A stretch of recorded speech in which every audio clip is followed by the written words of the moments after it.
Introducing PubCoin. PubCoin is the rewards program for pub sports contributors. Regular chat contributors share their play of the day, POD, in the YouTube chat, including the phrase POD in their message. At the end of the week, the amount of units earned are converted into PubCoins. PubCoin can be used as reward points for prizes, shop discounts, and contests.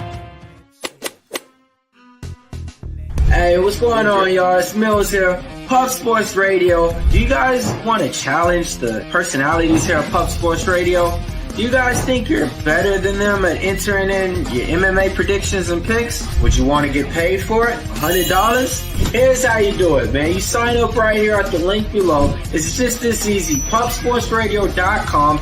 Enter your email. Pick your weekly picks. That's it. Oh, and you get bonus points if you can predict how they're going to win in what round. Every single week, a new winner's getting crowned. So every Saturday on Pub Sports Radio. So come on and check us out. You can win $100 just for signing up. Only thing you need to do is see if you can beat us here at Pub Sports Radio by entering your UFC predictions and picks weekly. Do it. I dare you. See you guys. Your membership to gold, you will be automatically entered in every horse race every Wednesday and Friday. A lot of names, a lot of familiar faces, and another chance for $50 to sign up for PSR Gold. It's going to be a lot of fun. Why wouldn't you want to be on this list, huh? Frank, that's a great question. Does AI determine the winner? No, Frank. The fastest horse does. So shout out to everyone that's a member. We appreciate you guys. We let our horses run forever. 2.5 hours. They were racing. It's Odeo, here we go. And they are off. You know I'm not winning this. My horse ain't like this. And here comes Big Show, who says 2 minutes is too long. Big Show wants this race to end right now. Going to be moving into the stretch soon. K-Wolf up front. Saturated making a move. And there's nasty motherfucking Nate. Director 97. And he didn't show me 40. He didn't show me 40. Director 97. $100. Team wanting all the money. Oh my God, Director! And it's Director 97. Back. Oh my God! Fresh, take it home! Here's 6-5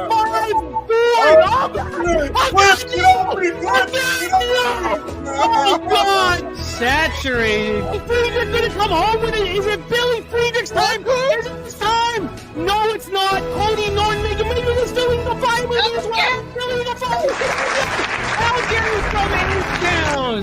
Does Coin have enough space to get home? Or will Gabby take care of business? Here comes the show.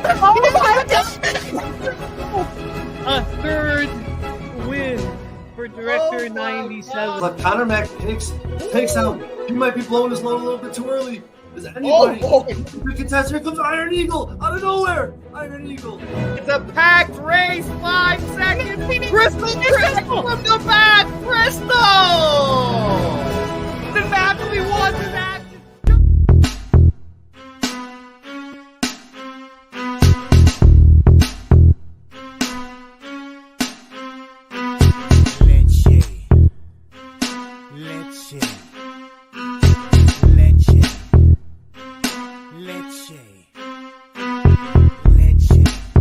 Get 'em, Jimmy, where low shack at? The bottle's getting empty, I'm not cracking, we stacking. Chips, all of this, what I want, plus money winners, that's what I'm on.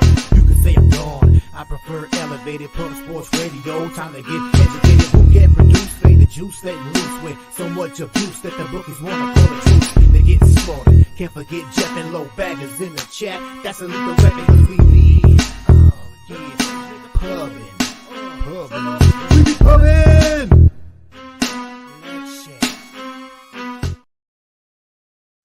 What up, cappers, gamblers, punters, hustlers, low baggers? Happy Wednesday, June 26th to all of you. Thank you for watching Betting with the Bag right here on Pub Sports Radio. We have a packed show. Jose's got a look on the Euros and Copa America. Then we have a 16-game MLB card. And TJ, who is being simply spectacular this year, Imagine starting out 4-9 and sitting now 24-14. Absolutely spectacular. It means he's gone 20-5 over his last 25 bets with us. 63.2% plus 8.76 units. ROI plus 23.05%. Average line minus 111. TJ is going to be with us for the entire card. He's going to cap the whole card with us. Dabby Cab, one of his pitchers, the recruiters coming to check out one of his kids for a UTA, his baseball team. And it's a big thing. So Dabby's going to be with the kid that he coaches today. So we're going to have TJ for the entire card. And then we got Billy Brisbane, who's moving on the NBA draft. He's got looks on the NBA draft, so he's going to come join us and talk NBA draft with us to close up the festivities. It's great to see all of you guys today. Truth teller in the house. Fat win. Yes, I was keeping an eye on it. I guess the ground was too soft. There was a ton of scratches yesterday for Ella's World. So I will copy and paste this. Thank you for sharing that with us, Fat, my guy. But yes, I keep a keen eye on all of your horse action. So I'm excited. Thank you for sharing that with us. Ella's World. Justin McKelvey getting back to work. Stacks play of the day. Jordan Alvarez, RBI at plus 105. With Mookie out, with Mookie injured, the Astros have the best 1-2-3 in the league. Clearly, off the top of their lineup. That is just too much. Altuve, Bregman, Jordan Alvarez. It's phenomenal. It's so dangerous. So let's get your action here ready to go in front of the ball game. Rockies, Astros, copied and pasted. I'll get into yesterday's MLB before we get into MLB. It ended up 6-4, but plus 1.91 units. But there's a lot more to it. True teller on Singer over 5.5 Ks. There's our guy Tori Coker in the house. Tori Coker saying, I see they got a special tribute for Parlay Tees at 6 p.m. Pacific. That's on Friday.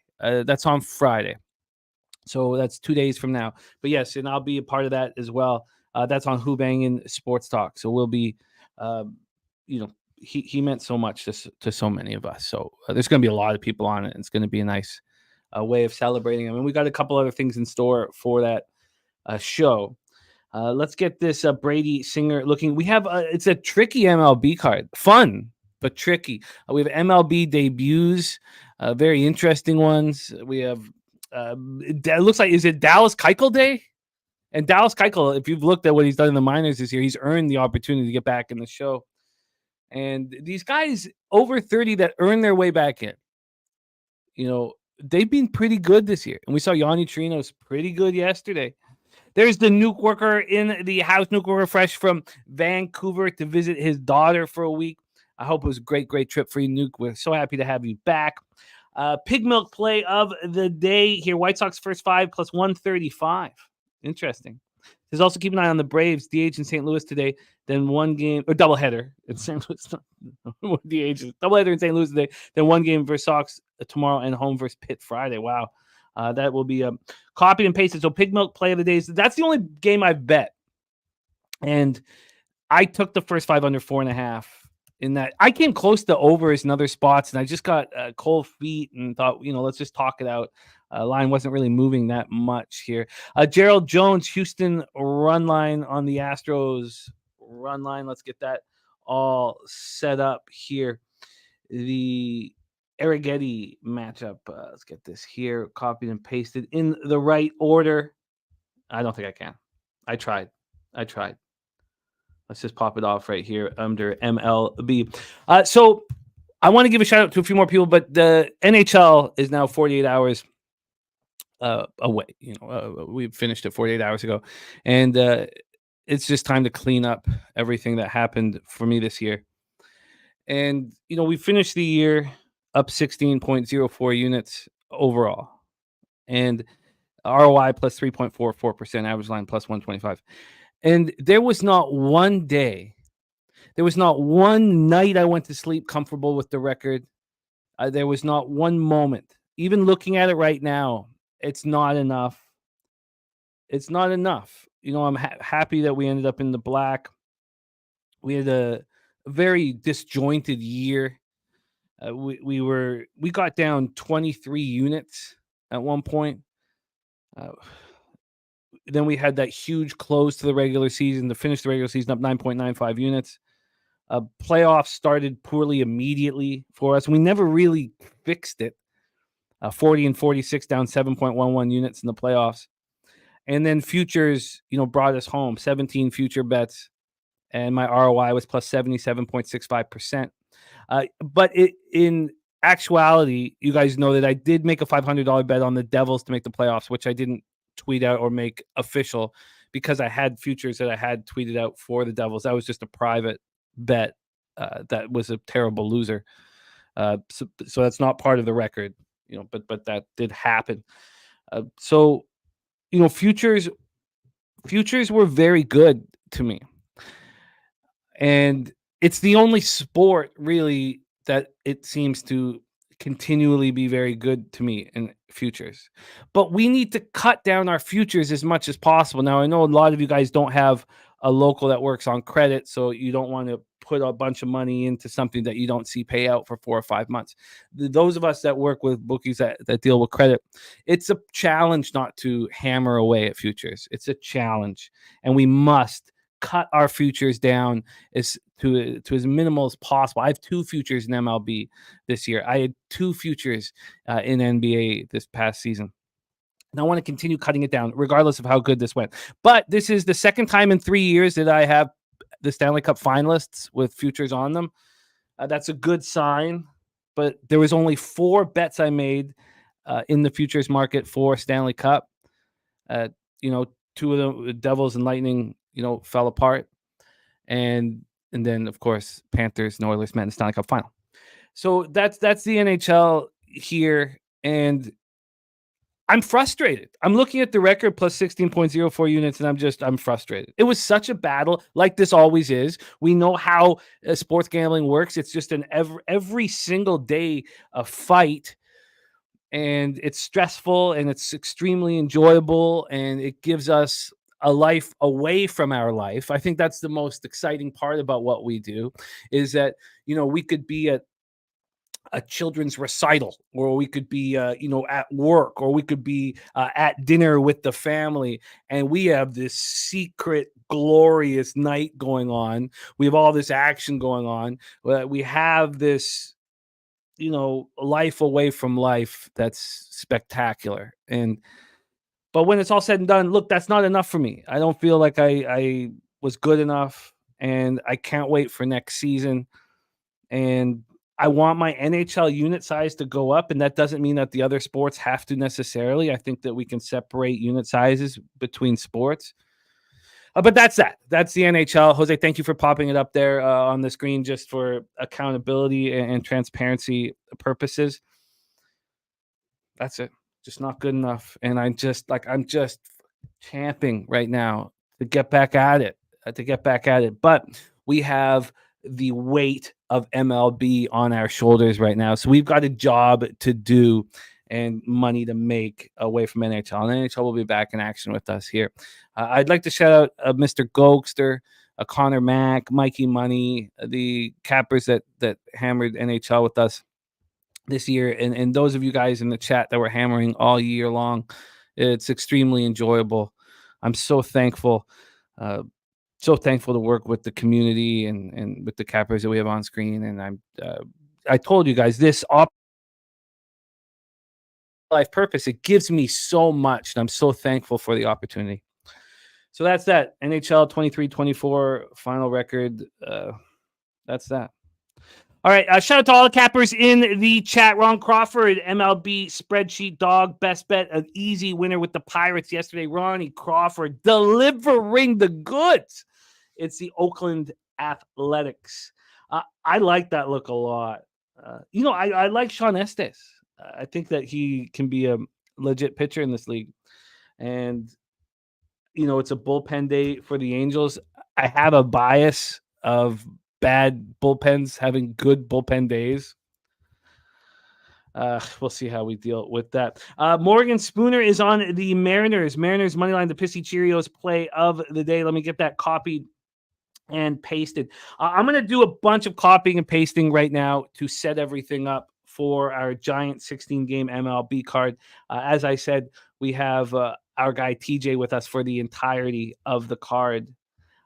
So let me just get this. Oh, God, sorry, just too many games here. Let me get this set up here. I'll put this right under. Oh, it's the first game. It's that 12:10 p.m. game. Okay, so let me just.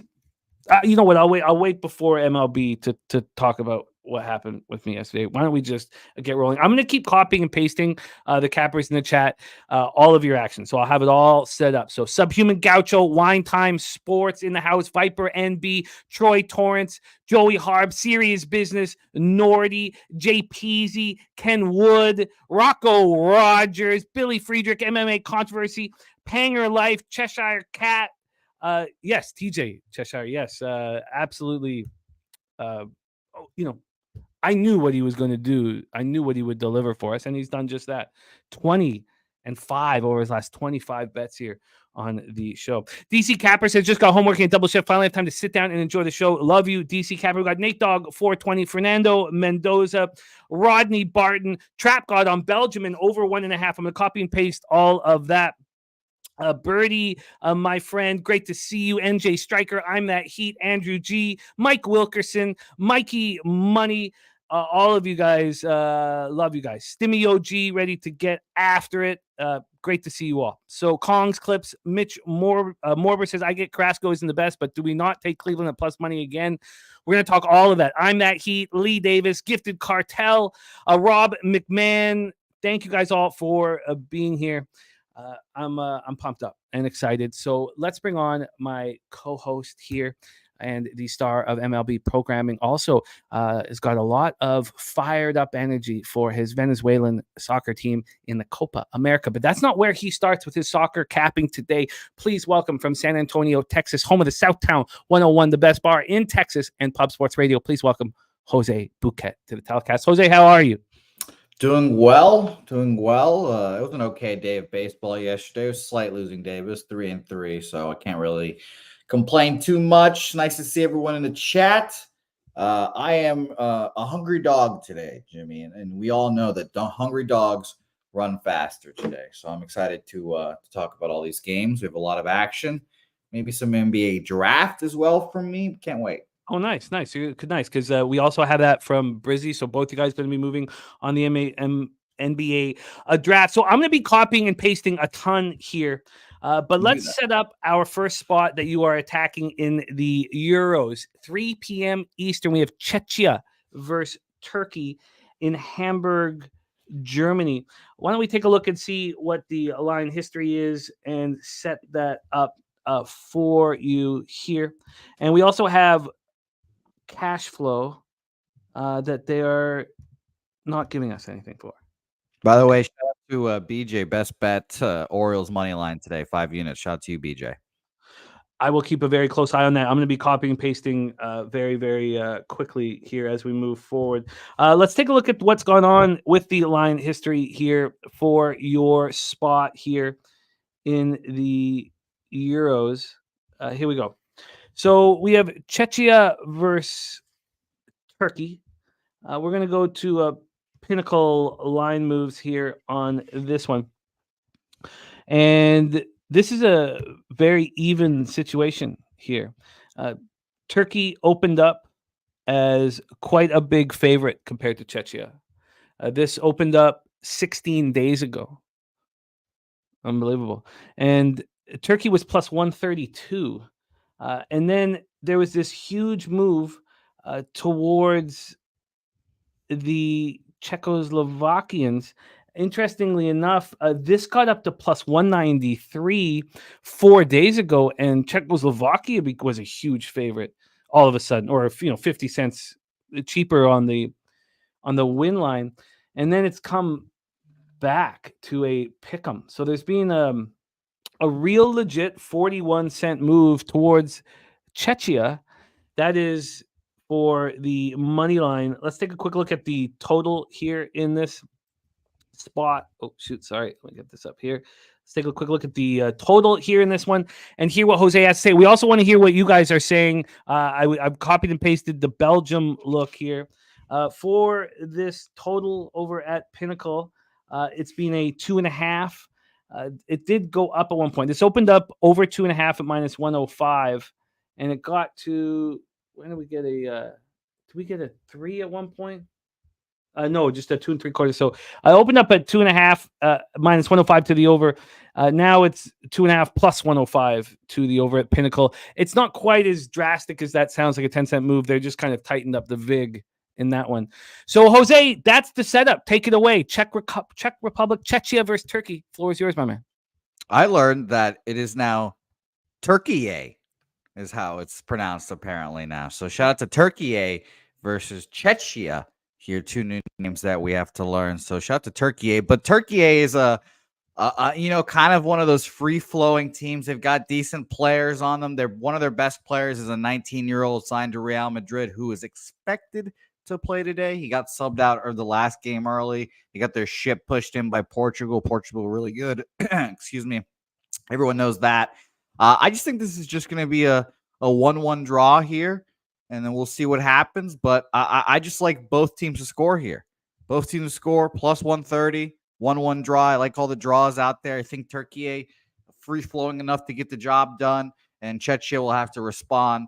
And they don't have Patrick Schick, who's a good striker for them today, calf injury, so we'll see how that works. But I do like the draw for everyone out there, but I'm just going both teams to score plus 130. Plus 130, both teams to score. Nordy in the house has made moves on this card. He is on the draw in this one. He is on Slovakia, Romania draw, Belgium, Belgium game, both teams to score and over 2.5. And he's on Portugal on the minus 1.5 line.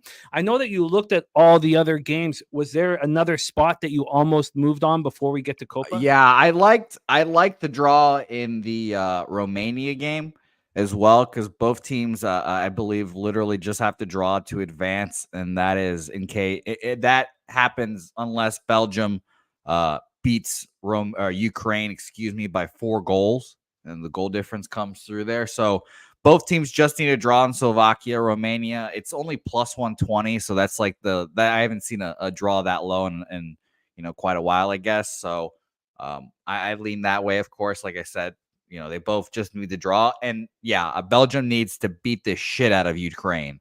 Again, they have to win by at least 4 goals for their goal difference.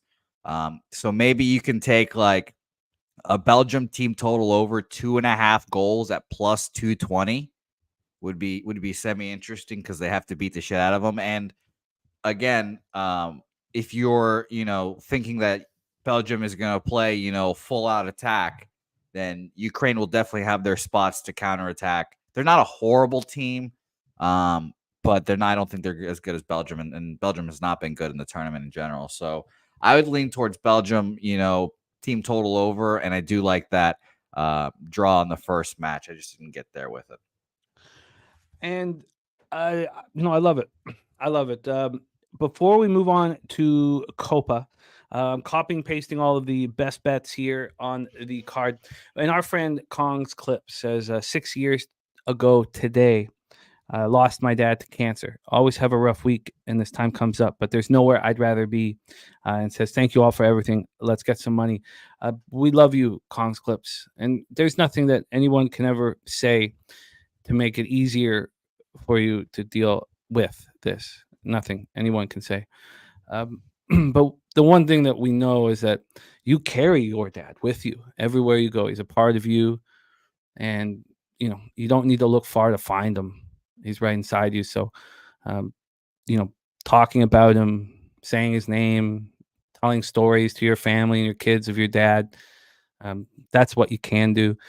And our hearts go out to you and the special, relationship you have with your father. And so, thinking about you today, and thinking about your dad today, and we love capping with you, Kong. So, from the bottom of our heart, I know it hurts and it will never stop hurting, but we have this opportunity to cap sports together. And that is what always kind of takes us out of the darkness, is capping together, being together in this family. But thoughts are with you, my man. And we love you, Kong. We love you, man. Agreed. By the way, a quick thing I completely forgot. I'm on Türkiye draw no bet as well, -112. And do you think this sly motherfucker thinks he can just slide in saying it's his birthday and us not acknowledge it? Troy Torrance, happy birthday! I have not got there yet. I haven't even got there yet. You son of a bitch, Troy. I love that. So let me just do a couple more things. Turkey draw no bet was what, -112? Yeah. -112. And happy birthday to our guy, Troy Torrance. I love capping with him. I know that yesterday's results hurt. I don't think that's a problem with the edge and the angle. You know, Tariq Skubal was phenomenal and Garrett Cole was horrific. So it was just the perfect storm to kind of mess up that trend that's been so good to you. So these things happen. That's just part of capping. The overall record is what you truly are. So don't take it hard. And happy birthday, man! I'm so excited about Bankroll Blitz year 2, man. So excited.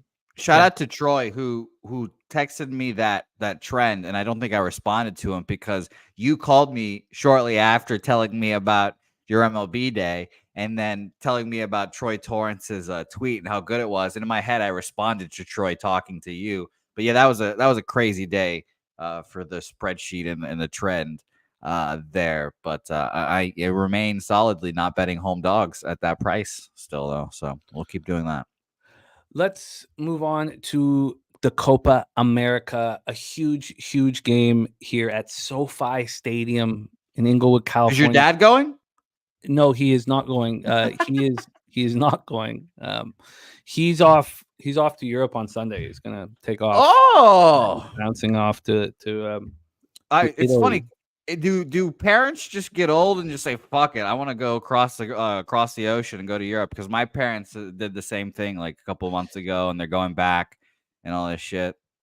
Yeah, I love it, man. It's something for us to look forward to, 20 years down the line, we can go on vacations again, I guess. What are you going to do in Europe? Me? I would like to go. I would like to see Spain. I think Spain looks... Yeah, you can at least bet there. I was like, how is Jimmy going to gamble in Europe? And I was thinking, you know what? They're much more chill about gambling than here, I guess. Because in England, all I see is Bet365 ads. Yeah, but another thing is like, I've been trying so hard not to bet on Saturday and Sunday and even Monday, really trying so hard because it takes so much work. This MLB card is extremely difficult. Like there's no way. I thought it was the hardest one of the year. Yeah, and it's like you can't just half-ass these things or you'll lose. You have to put every single ounce of energy into it, and that's what we're doing here. But take it away. Copa America, a huge game. 2 1-0 teams and a pro Mexicali crowd. Take it away for us, Jose. Venezuela. Oh, Mexico. But let me just see if I can get the quick little line history here for this one. This is all at Penny as well. I've got the total up, so why don't we touch on that? Well, Jimmy, I'll guarantee you, I've not looked at the line history at all. I'll guarantee you the price has plummeted on Venezuela. Guarantee you. Because of how good they looked against Ecuador. Because of how good they looked. Well, again, they didn't really look that good. They were up by a guy the whole time, basically. But yeah, I think because of how well they played, yeah, it'll flip. They opened up Venezuela at +314. +314. And then, just like you said, there was an almost 100-cent drop. But then it came all the way back. Oh, so it's crazy. Come almost all the way back, 80 cents back. That's crazy. In the last 3 days. So there was that dollar drop after people saw Venezuela, and it's come back. So there's, at this point, the VIG is just tightened because Mexico at the opening line was -109. Now it's +116. The draw is a little cheaper. And Venezuela is 20 cents cheaper from +314 to +294. So take it away, your plan of action, and I will be copying and pasting everything in the chat here as we go through. So take it away, my man. By the way, shout out to Wine Time going on his honeymoon on August 5th. Spain, Italy, Norway. Oh, Wine Time. I'm just so jealous. Man, that is nice shit right there. Shout out to you. All right. Mexico, Venezuela, a matchup that will tear my sister's household asunder. I have been sending derogatory text messages to my brother-in-law and not one response, Jimmy. Not one response back in the 4 or 5 days that I've sent him text messages just trashing Mexican soccer. And today, he just said, have fun. That's it. He said, have fun. That's it. No, one, he's an older guy. So I think he's above shit talking. And I don't think that's just what he does. But two, he fucking knows this Mexican team sucks. I've been saying it for weeks. They're not a good team. They lose their captain because he pulls his hamstring in game 1. They squeak by Jamaica. I mean, I was so disgusted to see Mexico go up in that game. Jamaica's not bad at all, and they won. Congratulations to them. But Mexican soccer has been in shambles for like 3-4 years. They've been going through coach after coach after coach, and I cannot wait for Venezuela to pull their pants down in front of all their fans. My favorite part of these games is when the Mexican fans get fed up with their team. When they start fucking sucking balls, they're down by a shitload of runs, goals, that they just start chanting that one chant that gets FIFA to shut down the games, and they fucking quit the games at the 60th minute because, the fucking fans have had it, and they're like, let's hit the eject button because that's what they do. And I cannot wait here. My bet, it's kind of put safe. Draw no bet in this game as well. Plus, let me double check, 155 on Venezuela here. We are going to embarrass Mexico. It is going to be quite funny. They have probably 2 players on their team that combined is worth more in transfer value than the whole Venezuelan team. But you know what they don't have, Jimmy? Grit, heart, determination, and a good coach. I believe in Venezuela. I'm going to go to a Venezuelan restaurant today to watch this game amongst my cousins. And it's going to be a lovely time. I cannot wait. Now, you know what's funny about this, Jimmy? We gave out Venezuela. And unfortunately, I have a bet with you, I guess, as well. Venezuela to win the group plus 550. I bet it again at plus 500 as well. And now, Jimmy, just to qualify, Venezuela is minus 300. To win the group, they are plus 175. Ooh. I believe in this team. It is going to be a great day. Venezuela is going to win. And if they draw, that is perfectly okay. Because, truthfully, I think either team wouldn't hate a draw here. Now, for Venezuela especially, a draw would be great. Because they play Jamaica next, who is probably going to be last. And they have their secret weapon coming in, Jimmy. You know what? That is me. I'm coming in for the Jamaica game. I'm coming in to fucking bring us from the depths, pull us out, and get us a Group B victory here. So, Venezuela, draw no bet. It's going to be a great day for me, and I cannot wait. I will be amongst my cousins, and I can't lose when I'm amongst my family, Jimmy. I can't lose. Plus 155. I love it. I love the breakdown. And you have cappers on your side. I've done some copying and pasting here. You have Wine Time Sports on Venezuela plus a half at minus 135. Billy Friedrich, though, he's on Mexico money line. Your friend Billy Friedrich. Billy just going into the Fernando Mendoza Hall of Shame. He did this with Ecuador last time. You just flow right in under him. Billy, I love you. I love Fernando, but I don't forget. We also have other looks here. I've got it. I'm just about finished copying, pasting everybody's action in MLB as well. I got to get BJ's Orioles here, but we have other action here. So Billy Friedrich on Portugal minus 1.5, Turkey money line, Romania, Slovakia draw. Robert Franklin on Ecuador and the under 2.5. Mikey money on Turkey over the Turkey game over 2.5 at even money. Robert Franklin on that draw and Turkey, Czechia, and that is the looks from our I have chat one more here. And Subhuman Gaucho liking Mexico to get by Venezuela. Subhuman, you know what? You're on the list now as well. You're on the list as well. See, Fernando's on the list. You know it. Wherever it has to be done. If I have to pay this ref to Fernando, I will. I love it. But I have one more play. And this one's another future. Let's hear it. Is another future.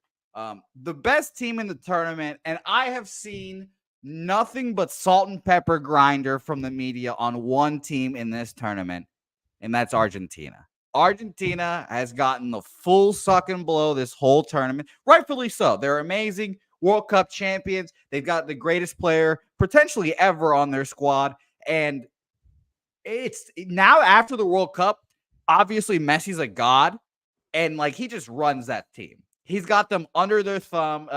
Like he has them playing the way he wants them. And maybe this is a little square, but the player of the tournament, it's going to be Messi. Like they just have to get to the final. And Argentina to get to the final is, let me see here, because Brazil, Argentina is the smallest one. And I believe it's minus money right now for Argentina to get to the final. So give me 1 second while I look here. But Messi to win the player of the tournament plus 400, and Argentina to reach the final is minus 135 right now. Brazil plus 120, and Brazil just drew against Costa Rica, who fucking sucks. This is Messi's tournament. They're gonna give it to him if he gets to the finals. If Argentina loses, I still wouldn't be surprised if they give it to him. So, Lionel Messi, plus 400, player of the tournament. Now, who's second on these lists, if you're wondering? Vinicius, good player, really good player on Brazil, best player, we all know that. Rodrigo, Brazil. Julian Alvarez, the Argentinian. I mean, Darwin Nunez is on this list at plus 600. That's insanity to me, but I think this is a Messi's tournament. This is Argentina's tournament, most likely. So, yeah, Messi plus 400 was easy. Locked and loaded. There you have a little football action for all of you guys. It is now time to head to Major League Baseball. We have this enormous card. I need to talk about what happened to me yesterday because it's never happened to me before in my entire life. I was worried about you. You called me and I thought like something happened.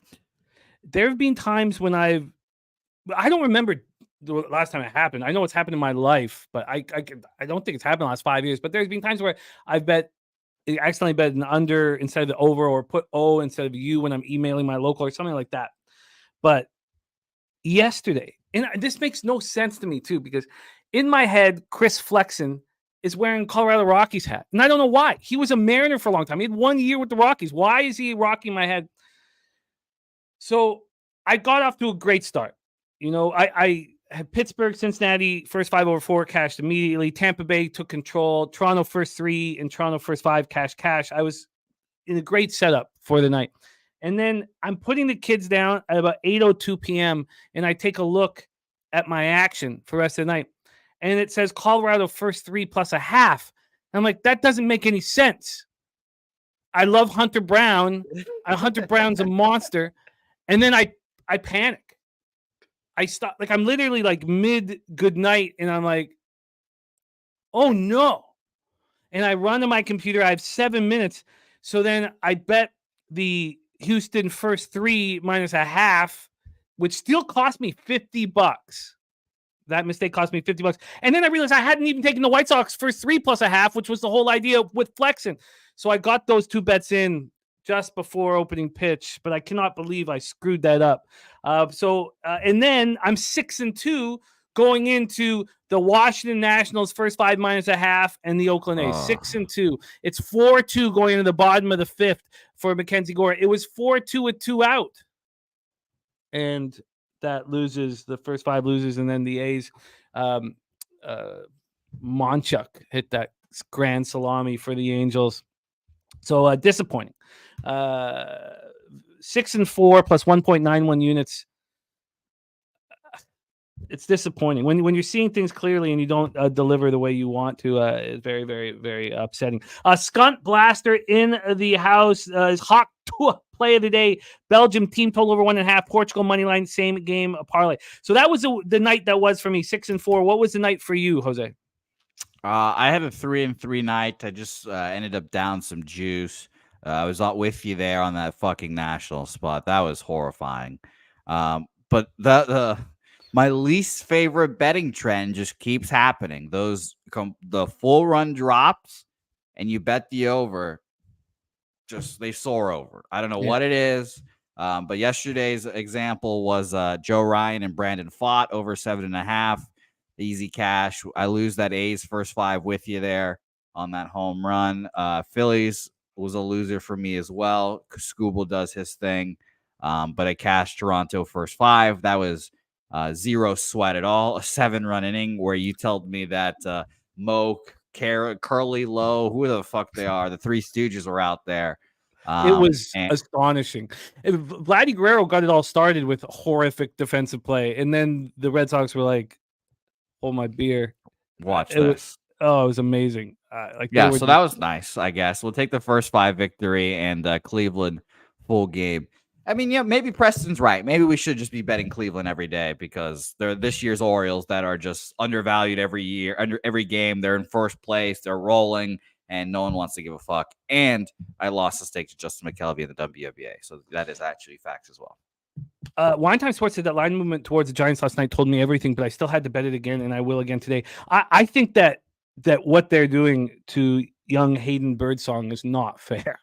I mean, it's just I don't know how. I remember I looked at his picture and I felt compassion. I was like, oh no, Hayden, what? You're not ready for this. So we're going to talk about that because I'm interested in Cubs team total over. I copied and pasted all of the action from the cappers in the chat, and Hendricks did pitch well. Tim Bressler says, we want TJ. Yes, you will get him. Our guy, TJ, 24-14, 63.2% plus 8.76 units, ROI plus 23.05%, average line -111. He's cashed 20 of his last 25 picks here on the show. Please welcome Upstate NYC NY in the house. Please welcome TJ to our show. TJ, how are you? Doing well, man. Yesterday was rough, so that's a good sign for things to come today. It's funny how that works. You never want to come into a show going 8-0 yesterday. It's silly. I don't get why that works here. But let's get to work, my friend. And again, TJ's cashed 20 of his last 25 bets on the show. Now, I've got all of the MLB kind of copied and pasted all over the place, so I may not have it right when I need it. But I have Morgan Spooner's Mariners money lines, the Pissy Cherrios play of the day. Let's get into our first spot. Seattle Mariners, Tampa Bay Rays. The Rays were a thing of beauty for us yesterday. And George Kirby seems to be the one pitcher for the Seattle Mariners who's able to do what he does at home on the road. Now, even his numbers are inflated on the road.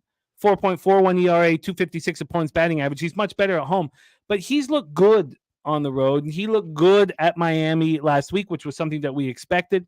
And his K to walk ratio on the road is absolutely elite. 41 strikeouts, 4 walks. Jay Peasy says Mariners down to -108 last night. Let's get this set up here. Kirby versus Pepio. Now, I think Pepio is a better pitcher than his numbers indicate. I stayed off of him in that start at Pittsburgh last out, and I didn't realize that he still couldn't get through 4 innings in that 10-3 win. I thought that he pitched well in that start. I didn't go over the stats until today. Absolutely atrocious from Pepio. He's just not delivering, and he's been so bad at the Trop. We're sitting here with him at the Trop, a 1-3, 5.36 ERA, and he's getting barreled, and he's walking too many batters. So he has been a problem all year, even though he's full of talent. So let's get into the line history here for this one and the cash flow and see what our cappers have in store. We're going to go back and forth. The first game will be opened up by TJ, and then we'll go to Jose right after that. So let's get into the line history here for our first game. Again, this one pops off here in 28 minutes. We're going to be using Pinnacle line moves. Right now, the Mariners opened up at minus 110 at Pinnacle. They're now minus 105. They got up to minus 120 multiple times this morning. So from 10:11 a.m. in the last hour and a half, there's been a 15-cent move to the Tampa Bay Rays. Very, very, very interesting. From a total side of things here, this one just continues to drop. This one opened up at 7.5 at a pick'em. It got to 7, and the first time it got 7 was 8:04 a.m., and then it got back up 7.5, and then dropped back to 7. When it was first back at 7 at 10:14 a.m., this under 7 was plus 105. It's now minus 104. The volatility is expected to be very low in this one. Let's take a look at the cash flow. We have 53% of the tickets and 65% of the cash on the Tampa Bay Rays. On the total, 91% of tickets and 88% cash on the over, and it's dropped to 7. It's dropped to 7. Wine Time says Rays money line. Jerry Davis says Pepio still has an above average whip. Pepio on the year does a 1.13 whip, and that includes 23 walks and 66 in the third. So yeah, I agree, Jerry. I expect him to be better. Kelly McInnes, my bite the pillow coming in dry. Jesus, Kelly. Jesus. I kept reading it and it kept getting worse. Okay, that's the new. It's Tampa. It's Tampa. Tampa is the bite the pillow. I'm coming in dry play of the day. Maybe we should just cut it to bite the pillow. I think the added information not helpful in this one. So it is Tampa and Pepio. That's a lot to type out. So here we go. Professor Gray says Miles Mariners run line plus 127, so he betted at plus 150. Billy Friedrich liking Kirby and the Mariners here. TJ, game 1. You've cashed 20 of your last 25. We need more winners. Take it away. Oh man, the pressure's on. Yeah, my pillow is going to be wet with this play, not dry. I want to attack Pepio here, and I know the total's going down, so I think that has a lot to do with Polanco being out. I think that's why the money is moving to the line moved a little bit to Tampa when that was announced, when the lineup came out. But you look at Pepio, his last 3 games, 7 ERA, 1.8 whip. Okay, his last 7 games, 6.25 ERA, 1.5 whip. His last few home starts have been okay, but his ERA is over 5. He's just not pitching deep. I know the Rays are starting to hit righties a little better. You can factor in last night's game. I think that was a bit of a mirage, getting however many runs they got. But I'm going to be heavy on Kirby here. The Rays on his pitch mix, Kirby throws forcing fastballs almost 40% of the time. The Rays are 24th in baseball on that. His knuckle curve, the Rays are 27th in baseball against that. His last 3 starts, 1.3 ERA with a 0.75 whip. His last 5, 1.7 ERA with a 0.9 whip. You look at his game log, he hasn't allowed more than 2 earned runs in 5 straight starts. Obviously Seattle's offense is a question mark there, but Pepio against lefties, Pepio against righties has been fine. Whip under 1, xFIP under 4, weighted on base average, 270. But against lefties, it's a 333 weighted on base. His xFIP and his whip go up. Seattle's got 5 lefties in the lineup. They should have had 6 if Polanco was in. So I'm going to take Seattle here first 5. There's a minus 110 hanging at Bookmaker. The problem with Bookmaker, if you guys use it, is it's always action. A lot of other books are going to be, you can pick action or listed. So I don't like to use Bookmaker until right before game time if I'm going to make a play.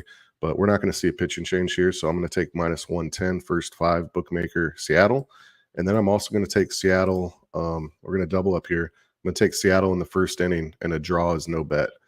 Seattle minus 121. That's on Heritage in the first inning, just because I want to get those lefties up against Pepio right away. And I don't think they touch Kirby. 1 earned run over 5 or 6, 2 earned runs over 6 seems like a pretty likely scenario. Bullpen wise, the Mariners are actually struggling the last 14 days, where Tampa is doing better. So I don't want to go full game here. That's what I'm at. Tampa Bay's bullpen being pretty clearly better than the Mariners since June 1st as well. And the Rays have started to hit again. So, and so have the Mariners. So since June 1st against righties, Mariners 229, 737 OPS, Rays 244, 722 OPS. TJ's on the Mariners first 5, and I was going over the Mikey Money's notes and the people on the Mariners in the chat, like Benjamin Mills. Mikey Money saying teams facing a sweep in the last game of the series are 13-1 straight up if their starters off a quality start, which we know Kirby is, 7 innings, 2 earned runs, 5 Ks, no walks, and 3 2 extra inning loss to the Marlins. And they lost their previous start versus the opponent. This trend's been straight fire, he says. Super simple. Facing a sweep, strong pitcher last game of a series makes a ton of sense. So you also have, and I was going over, you also have the Yurfee, is that right? Or no, not the Yurfee, just Seattle to win the first inning. So okay. First inning money line, Seattle -121. And it's, okay, cool. That makes sense. So Mariners first inning, and of course, draw, like no bet, push. So Mariners first inning -121 and Mariners first 5 here. So at this point, I just need, so can you go over just before Jose jumps in here, as this game's going to pop off and everybody, it's so important, so critical to get your day off to a winning start, not immediately chase. You were saying that line move was based on what, the bottom 4 of the lineup: Garver, Canzoni, Dylan Moore, Ryan Bliss? Yeah, well, Polanco's normally bats second and he's out, switch hitter, and they put in Bliss there instead. So I think that makes, as soon as that lineup came out, the line started to move. Okay. And the under started to come in more too. Money came in on the under, which makes sense. Yeah. Okay. Interesting. Very, very, very, very interesting. And you're right. There has been yet another move. Oh, no, it hasn't. No. So, sorry. I thought there had been another move and there hasn't been. Okay. So, here we go. Jose Bouquet, game 1 on our schedule. Take it away. Yeah, I was leaning Rays here, honestly. And the line movement, by the way, Rays are now -110 full game, and wow. Seattle even money. 3 minutes ago, Pinnacle again, a 6 more cent move. So that means that since 9:52 a.m., we have 20 cents of movement towards the Tampa Bay Rays. Jose, take it away. Yeah, I thought this line was like a little trappy. Like I thought it was a low. It was the same thing as yesterday again. Like I thought yesterday's line was a little trappy with Castillo. I thought his odds should be higher. He got touched up. Kind of the same thing here with Kirby. I thought he should be like at least -130 here. And the fact that he wasn't, it was, alarm bells here. But then I looked at the market, and it's 53% of the bet, 65% of the money on the Rays. And I was like, okay, well, does that mean that, because I thought the Seattle Mariners would be the public side here taking all the money. And I guess it's not, necessarily public. It's pretty split, but 65% of the bet on the Rays and all that movement has got me back and forth. But I like the Rays here. I just don't know if I can get on it. And I'm not going to get on it. I agree with the Mariners have the better pitcher on the mound. It's just, I know that Kirby's numbers on the road haven't really indicated that, but we know that he is. And so, and Pepio just hasn't been very good. So I'm going to stay off, but we have TJ making moves. Mariners first inning, Mariners first 5. Again, this game pops off in 19 minutes, and we are going to be able to live bet this one as well. So there is our first game on the board. TJ running very hot here. Moving on, Mariners first inning, -121. Mariners first 5, -110. All right, we move on. And next up for us, 1:10 p.m. Eastern, with the Philadelphia Phillies 52-27, 21-15 on the road at the Detroit Tigers 37-42, 19-21 at home. Razor sharp picks, by the way, on the under 7 in this one. My guy Isaiah Scurry in the house. Great to see you, Isaiah. So here we go. Spencer Turnbull. I don't know who's opening. I know that Kaiser Montero is the primary. Do we Tyler know Holton? Oh, Tyler Holton is opening. Okay, give us a Tyler Holton background here, because this is a bullpen day for both teams. Spencer Turnbull is not set up, as far as I've been looking at his statistics. I don't see how he could possibly throw 100 pitches, 90 pitches. He can't, right? He's throwing 40, 50 pitches a time, 60 pitches. I wouldn't be surprised at all if they made him, or they pushed him to go like 5 innings here. Like I think that Turnbull is going to be officially back into the rotation here. Walker went to the IL, I believe, just now, or not just now, but recently. So I think that Turnbull is going to be pushed here, but this is obviously his first start back, so who knows? And the revenge game, as Benjamin Mills puts it as well, although that didn't help us with Mackenzie Gore yesterday. Turnbull's been excellent this year. I really like him. I think he's quality. He's been great at home, on the road. Wherever you put him, he's been great. Let's talk about Keider Montero. He is the primary, and he is from Venezuela, Santa Teresa del Tuy. Is that right? Yeah. Okay. Yeah. Your lack of knowledge of your own nations is No, very I don't know jack fucking shit. possible. How is that Nothing. possible? Okay, Nothing. let's talk about guy 23 years old. He is 9 days away from his 24th birthday, and he spent the year mostly in Toledo. He's made 13 starts in Toledo, and he doesn't look good there.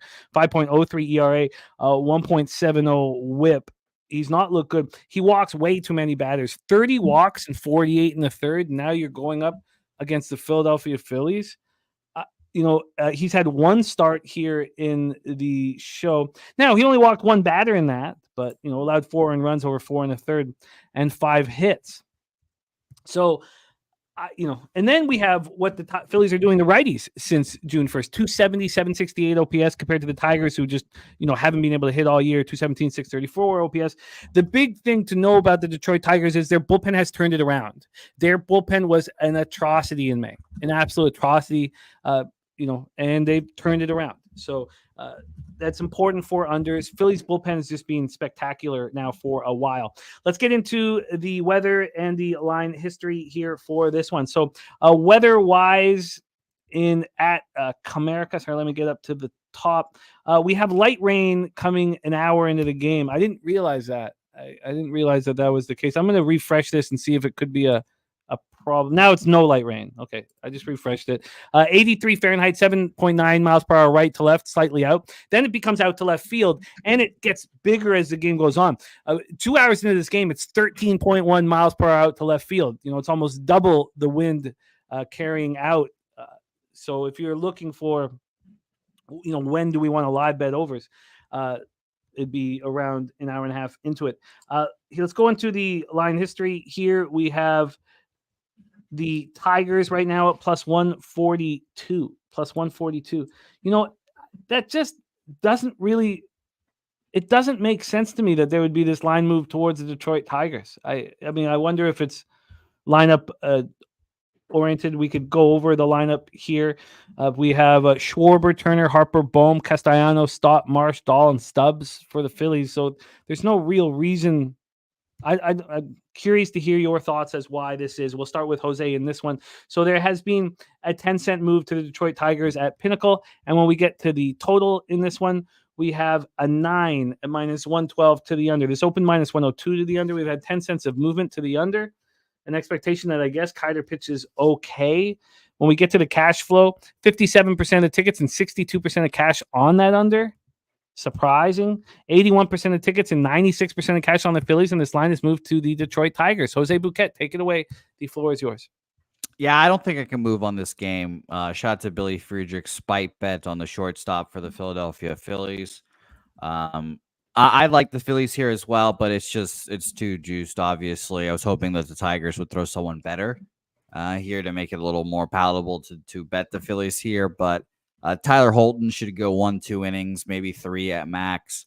Then they'll throw in Keider, and who knows from there. I just think the Phillies roll here, honestly, but minus 172 was just too juiced for me.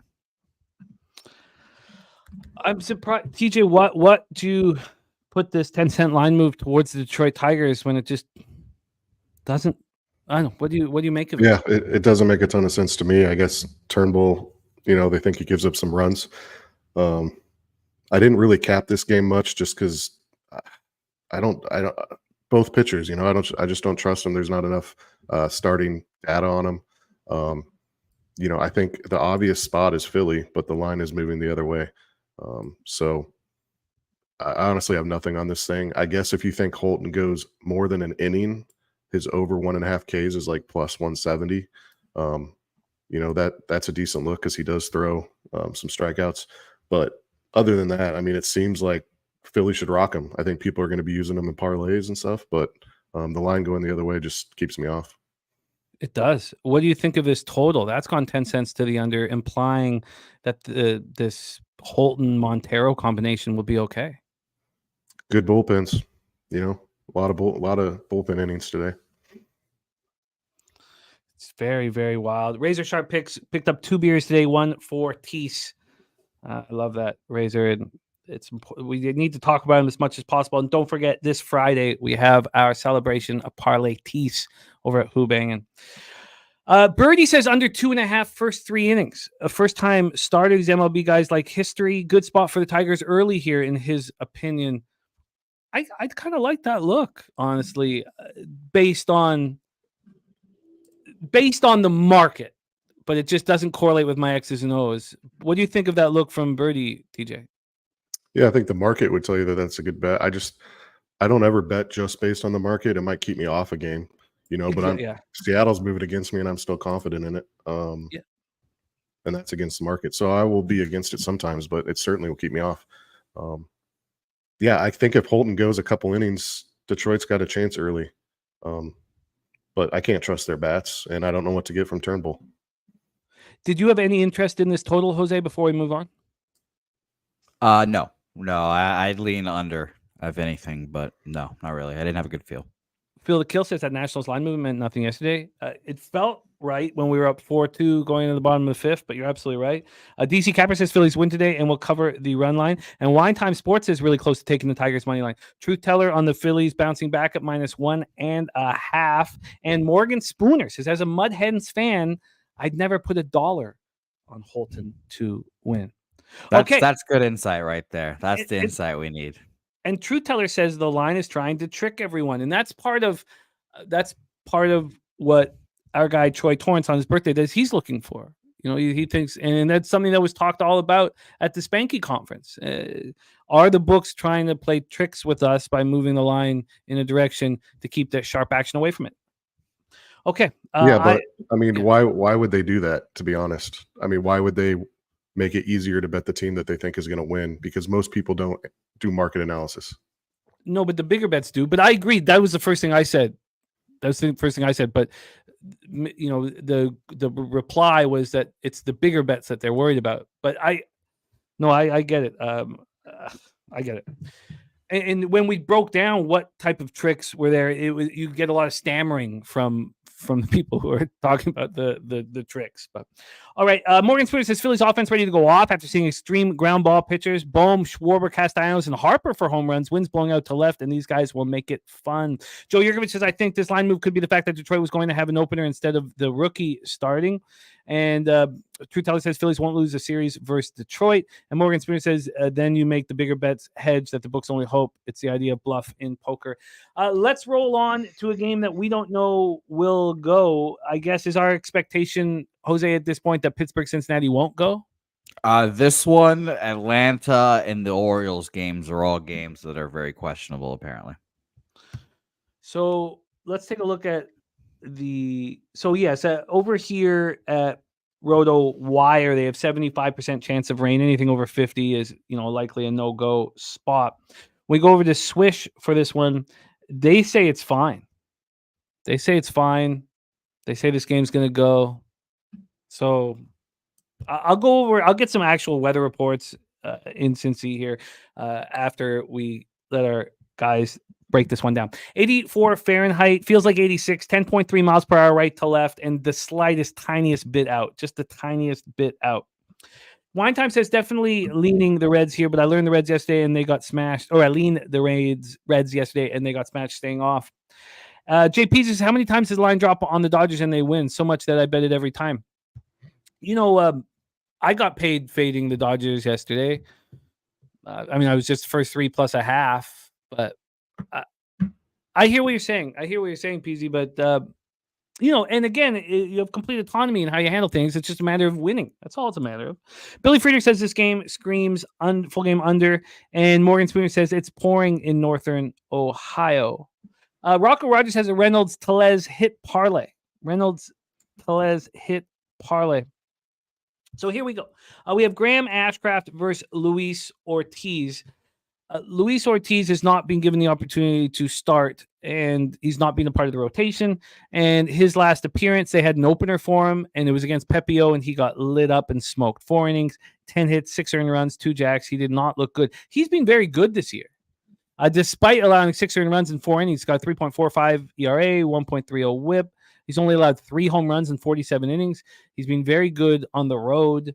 Opponents hitting 247 against him. Maybe the K walk, 20 Ks, 8 walks isn't exactly what he wants. Graham Ashcraft, 4-3, 5.05 ERA, 1.46 whip. He's been bad. His last start, 3 2/3, 6 hits, 4 earned runs, just 2 strikeouts. Now that was in Colorado in the thin air. It's hard to pitch there. We know that. But he has had no success at home at Great American Ballpark. He's 7.71 ERA. 15 strikeouts and 8 walks in 21 innings. Opponents hitting 311 against him. Now, the Pirates aren't hitting well, 228, 660 OPS since June 1st, while the Reds are 245, 729. And the Reds have this huge bullpen advantage. The Reds are allowing 2.21 runs less over 9 innings, the Reds bullpen, than the Pirates bullpen. So let's get into the line history, and we'll start with TJ here in this one. On the total, we're sitting here with a 9.5, a 9.5. This opened up at 9.5, and it went up to 10. And we're going to talk a lot about these. This has happened in so many games here today. And the one game that jumped out at me for the over was the Mets-Yankees, and I couldn't do it. With the first 5 going down and the full game going up, I was like, well, I guess they're just saying that it's a live bet situation, but we'll get into that when it's in due time. 6 cents of movement to the over. That's it. 6 cents of movement to the over. When we get to the money line, we have this with the Reds at minus 136. They opened up at minus 129, now minus 135. So 6 cents of movement towards them. And then when we get to the cash flow in this spot, we have 29% of tickets and 56% of the cash on the Pittsburgh Pirates. Bigger bets coming in on the Pittsburgh Pirates. You have 85% of tickets and 78% cash on the over, and it's a very, very slight move. Take it away, TJ. Pirates, Reds, and I'm going to be grabbing weather reports as we go. Yeah, so this is an interesting one because you have quote-unquote sharp action on Pittsburgh and the line moving to the Reds even more. And I think that's justified. I haven't bet it, but, looking at Graham Ashcraft, obviously his last start was, I believe, on the 5th. He's been out a couple of weeks. But his strength is his ground ball rate. He gets nearly 50% ground balls, which is elite. And he doesn't give up a ton of fly balls. So that should translate to a good outing against Pittsburgh, who has one of the worst ground ball rates in baseball, 45.7% last 14 and 47% last 30 against right-handed pitching. And they don't hit a lot of fly balls. Obviously they don't have power. Cincinnati's offense has really taken a downturn. They were real hot 3-4 weeks ago. We just couldn't lose back in Cincinnati team totals. But they've cooled off quite a bit. I don't trust, either pitcher just looking at their, peripherals and their underlying metrics as far as Sierra and xERA and xFIP. But I get the movement to the under, or is it moving over? I think it got to 10 and came back down. It did, yeah. Yeah, I get that just because of both bullpens are fresh, and I think the top guys in the Pittsburgh pen and Cincinnati pen, can stop the bleeding late in the game. If you like the over, I would just go with first 5. But I agree with the movement to Cincinnati. I don't think I'm going to put it on my card just because the model, it just doesn't project high enough for me at the price. But that's where I would be on this game. Mally Mal, yes, we opened, we always do things chronologically. Mally Mal thinking that raises a dead under spot. Same with Razor Sharp pick, so you're in good company there. Yeah, I feel like with Luis Ortiz and Graham Ashcraft that there would be guessing going on when predicting what they're going to do today. And that just, you want to have an edge built in to your guess, not just sitting back and guessing.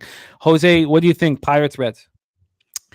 Yeah, I stayed off as well. I leaned Reds early here. If it was still at minus 120, I'd lean that way even harder, but it's up to like minus 140. here. So no action for me. Who knows if this game is delayed or whatever, but it's not going to be. I went through the weather reports. It looks like it's good. Looks like things have changed. Yeah, I'll stay off Luis Ortiz and all that good stuff. I don't want to lay the juice on a Reds team that I really don't believe in, and bullpens that I don't really trust either. I don't think either of these bullpens are very good either way. So, yeah, I'm going to look at this a little bit more as the show goes on because the Pittsburgh team total under 4.5 seems appealing. And that's what Birdie's on right here. Birdie just tweeted that out as well.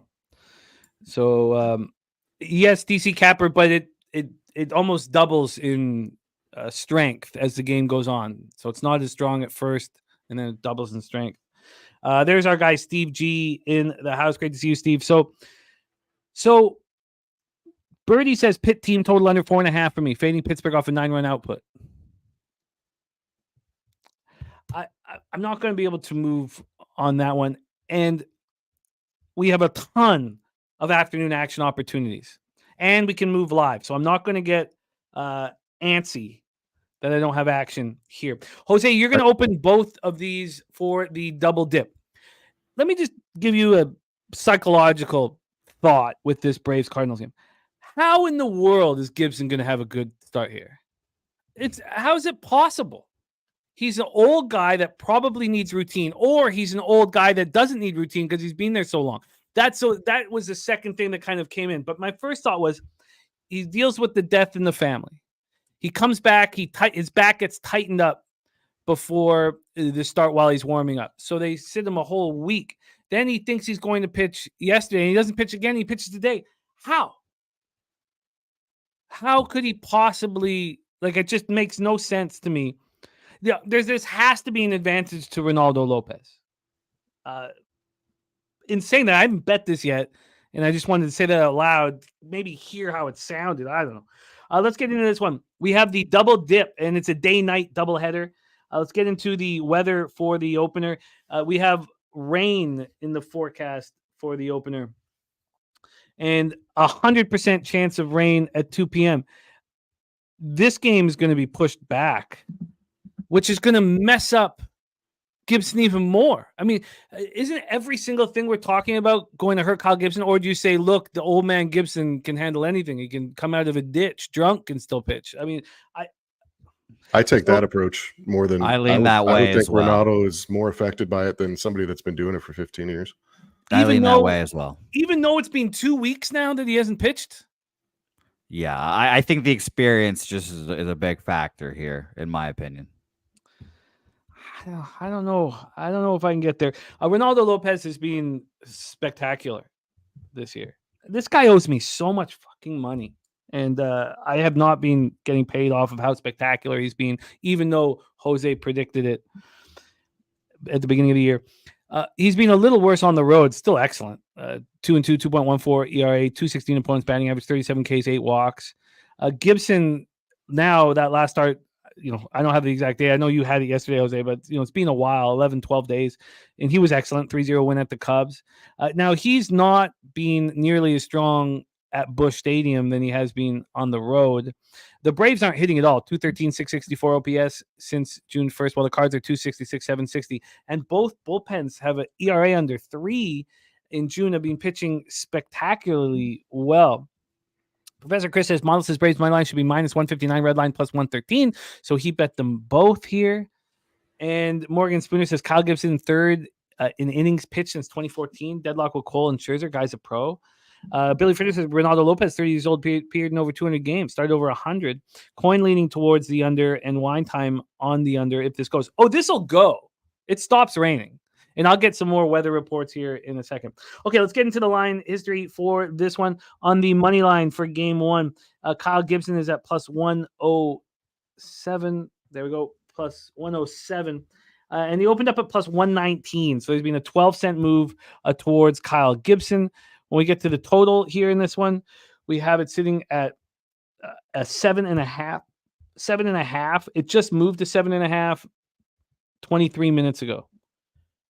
This opened up at 8, minus 109 to the under, and it didn't open up till 10:30 this morning. So it's not even been available for 2 hours. So I doubt the cash flow is not going to help us and I don't even want to talk about it really because it's based on yesterday. I will, but I guess it's information. But this is the carryover, so we have over 10,000 tickets in. 86% of tickets, 83% cash on the over, and 76% tickets, 82% cash on the Braves. And the line's moving clearly towards the Cardinals. Jose, take it away.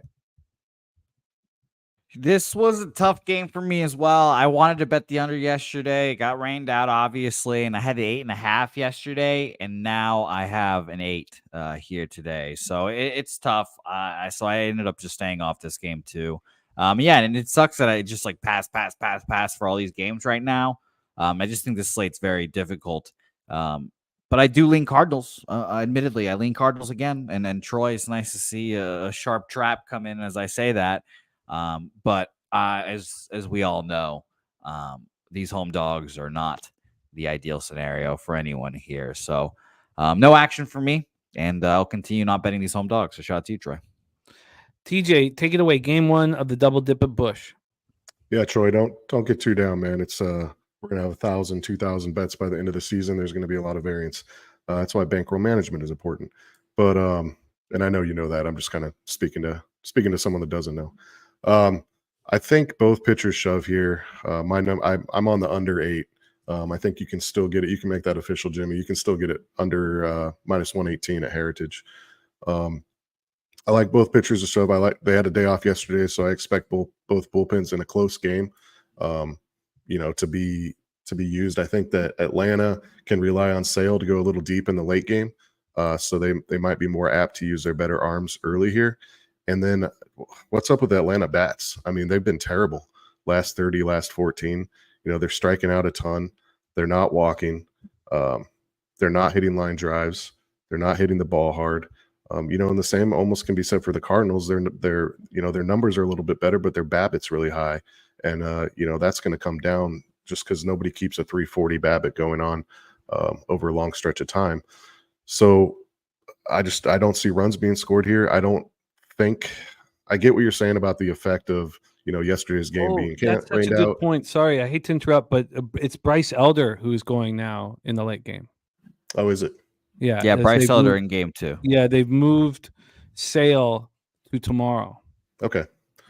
So that's a little bit of a ding, but I like that I'm on the right side of the market going down, the total going down here. So I'm on that. And then Reynaldo Lopez strikeouts. You got a St. Louis team that's striking out 24% of the time, which is well below league average. They're not walking at all. I mean, 4.4% walks. So they're not seeing pitches. They're taking they're chasing out of the zone. And then Lopez has gone over this number in 4 or 5 straight starts. So it was plus money earlier. I think it's down to about -110 now. Lopez over 5.5 strikeouts. I'm going to try to find the best line. Right now, DraftKings is -110. So I got 2 bets here.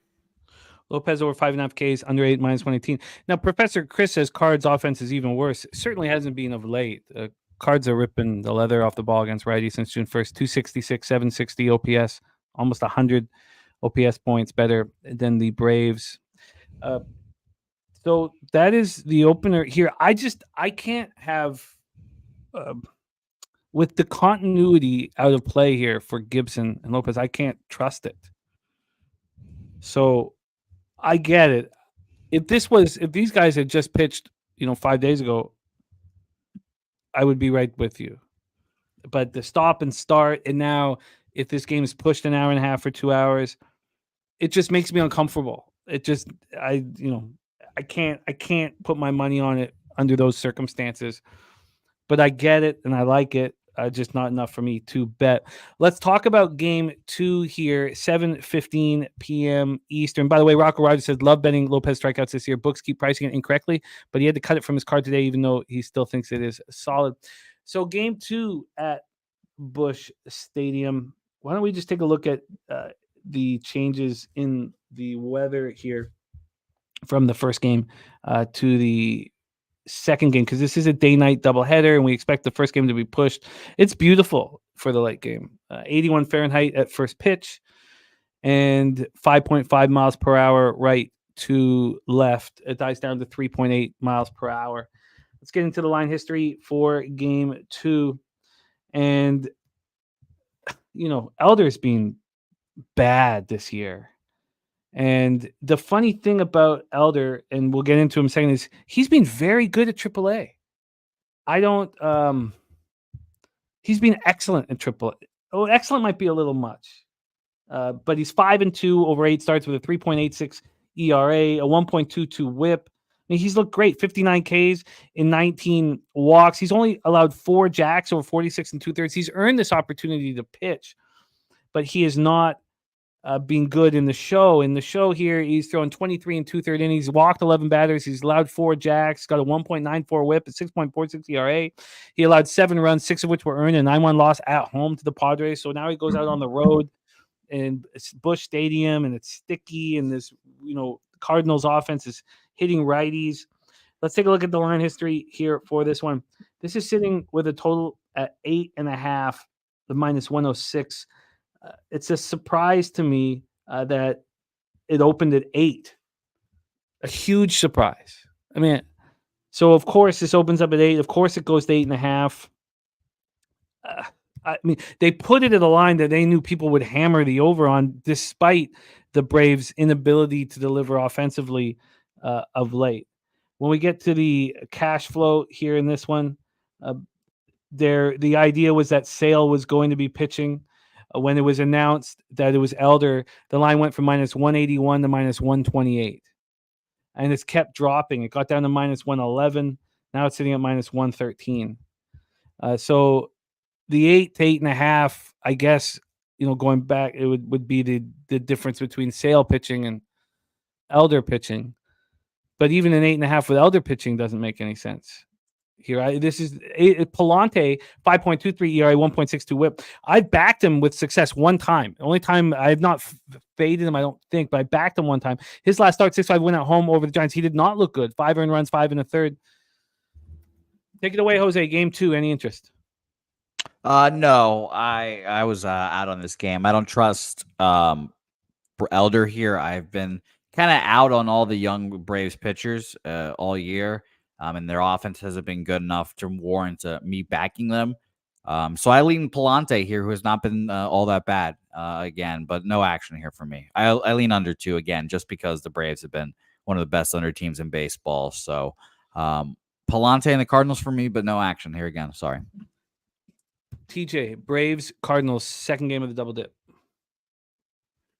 I normally stay away from second game of doubleheaders until I know what happens in the first game.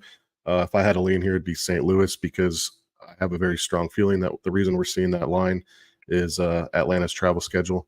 They gotta travel after this game, after a doubleheader. I wouldn't be surprised to see Riley or Olsen, maybe 2 key bats out of the lineup for Atlanta. Oh, wow. Sorry to interrupt, but it's got Liberatore. You're right. Coin. It's moved to Liberatore. It's not Palante. Yeah. See, this is why it's been a tough day of betting baseball today. These pitchers have been shaken up in a jar. Wow. Who knows what's come out? So now we have the lefty going Liberatore. Sorry, keep going, TJ. I just needed to say that out loud. Keep going. Yeah, and that changes things again too, because I'm looking at Braves numbers versus righties. I think they're probably a lot better versus lefties. I just don't have it up right here. Yeah, so I'd have to look at this one after. We'll see what happens after the first game, but I have no play before the game. Yeah, that is tricky. Let me just give you guys what has gone on for the Braves against lefties in June here very quickly. Get this up and see what we are dealing with. Yeah, they're hot. Last 14, they're definitely hot. Oh, God. Oh, there we go. Yeah, so last 14 hot, and in June against lefties, they're hitting hard. 279 with an 807 OPS. WRC plus at 126. Wow. That changes a ton of things. So basically, are we saying now if Gibson does pitch well in game 1, that we'd be looking to back the Braves in game 2? That way. Too many unknowns, probably. Yeah. If St. Louis doesn't have, I would say it comes more down to the bullpens than that. I need to see what happens in the first game, because if Gibson shoves, now you have a even more rested pen for St. Louis, which changes the capping of the second game. If Lopez pitches poorly, I put a lot of weight into bullpens, so that's where I'm at.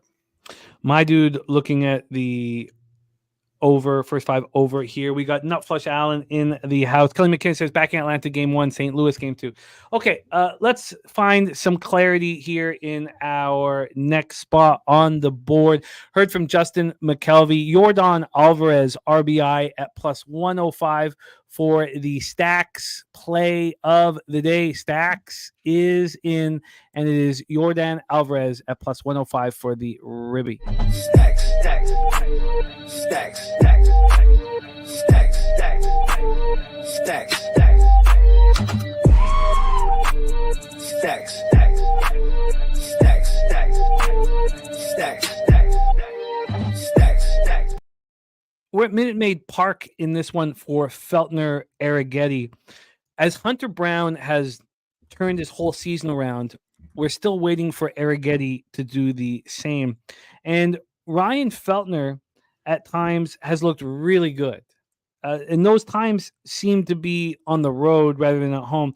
And the numbers really don't, it's more of a eye test. Feltner's look better than his numbers indicated. Probably not important. Jake Burns cashing the Nerfy in the Mariners game. Absolutely great work. Nutflush On says, tip of the day for you. It's extremely difficult to put in a play until lineup is confirmed. Giants had been set up for a Wizencunt, and apparently he looked like he wasn't ready, and there you go.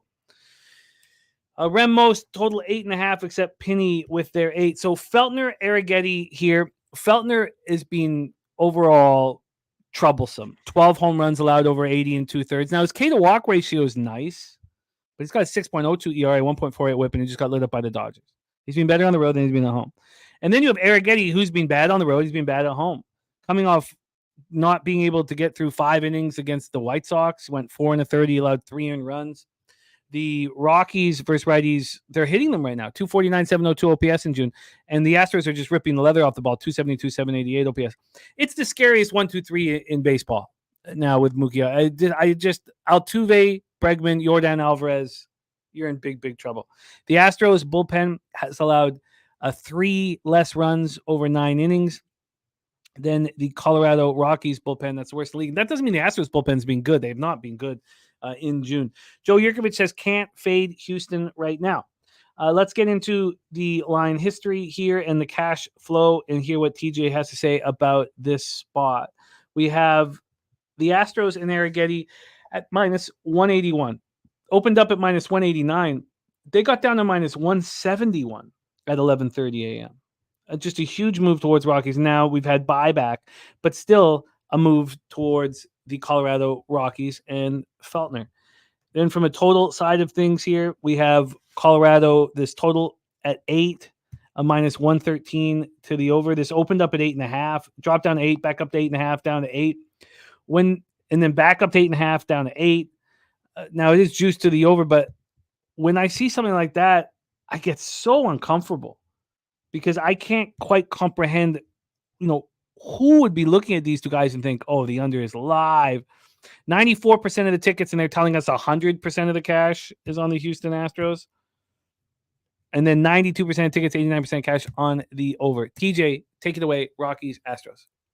I tweeted this one out, but we can talk through it here. So Arrighetti at home, been terrible. Full season's been terrible. Particularly his last 4 starts at home, an 80 ERA, 1.85 whip. That's just too many men on base. Full season, 6.4 ERA, 1.7 whip. His last couple good starts have been against pretty poor offenses. But even last week, the White Sox got 3 off him with 4 hits or 5 hits and 4 walks and 4 1/3 in Chicago. He's just not throwing the ball at all. And then you look at the Rockies bats, their last 14 days, 10th in weighted runs created plus versus righties, 4th in OPS, 5th in WOBA. Obviously we have to take Colorado into account there, and pull those numbers back a bit, but we gotta face the fact that the Rockies are no longer a bottom offense, at least in the last month. I think they're kind of league average. So yeah, I expect them to get a few off Arrighetti. Feltner, yeah, he's been better on the road, for sure. But his last 2 road starts, he's shut him out. He hasn't allowed a run with a 0.79 whip, but before that, if we look at his last 8, he's got an ERA near 5 with a 1.4 whip. So it's not like he's been lights out. He shut out St. Louis and he shut out Oakland in his last 2 road starts. So I kind of take that with a grain of salt a little bit. Overall on the road, he's got a 331 weighted on base. It's just a little higher at home. And then you look at the Astros bats. These guys are obviously elite. They're number 1 full season weighted runs created plus OPS and WOBA versus righties. Last 7, last 14, last 30, all in the top 5 in baseball. This is pretty amazing. Right-handed pitchers versus Houston. The last 15 right-handed pitchers to face Houston have an ERA over 5.5. The last 3 is over 8.5. And there's been some decent pitchers that they've rocked in there. Corbin Burns, Grayson Rodriguez, Albert Suarez. And those are just the last few. And then you look at what they're doing against Feltner's pitch mix. 4 seams fastballs and sliders, they're 3rd and 8th in the league on the season against those pitches. And then obviously you got the Rockies bullpen, which is terrible. 30th in baseball, last 14, last 30, and full season in almost all the stats. So I think Colorado gets some runs early. Houston gets some runs late. I don't care what the market's doing on this one. I got it. I tweeted it out over 8, maybe minus 120. I have to look at it. That's where I'm at. I trust my numbers and I trust the stats I'm seeing. So over 8. Over 8 at minus 115 was your look. I retweeted it earlier this morning. And you're just going to trust your numbers over the market with no fear at all, or is there some creeping in? I mean, yeah, anytime you're against it, I have some fear. It's not I know for our show, we do 1 unit. I do my bets a little different. I have like a 1 through 5% system of my bankroll. So this is like a 2 to 3%, average size bet. It's not like I'm going crazy.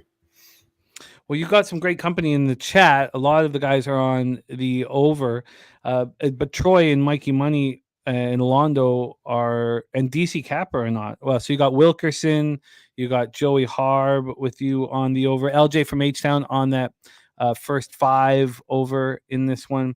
And of course, Dax play today, Jordan Alvarez, RBI plus 105, Jose Bouquet, Rockies, Strohs, Feltner, Arrighetti. Yeah, Sharpie had a good comment earlier in the program. Oh, yeah. Here he said Arrighetti gets his catcher from AAA today. Wouldn't be surprised versus minor league lineup if he's facing. He has his best day so far. So yeah, I thought that was very interesting. I stayed off this game as well. Unfortunately, I leaned under, honestly, but it's just a tough game to try to bet on for me because I think Arrighetti does pitch well, and I would, in theory, like to bet the Astros.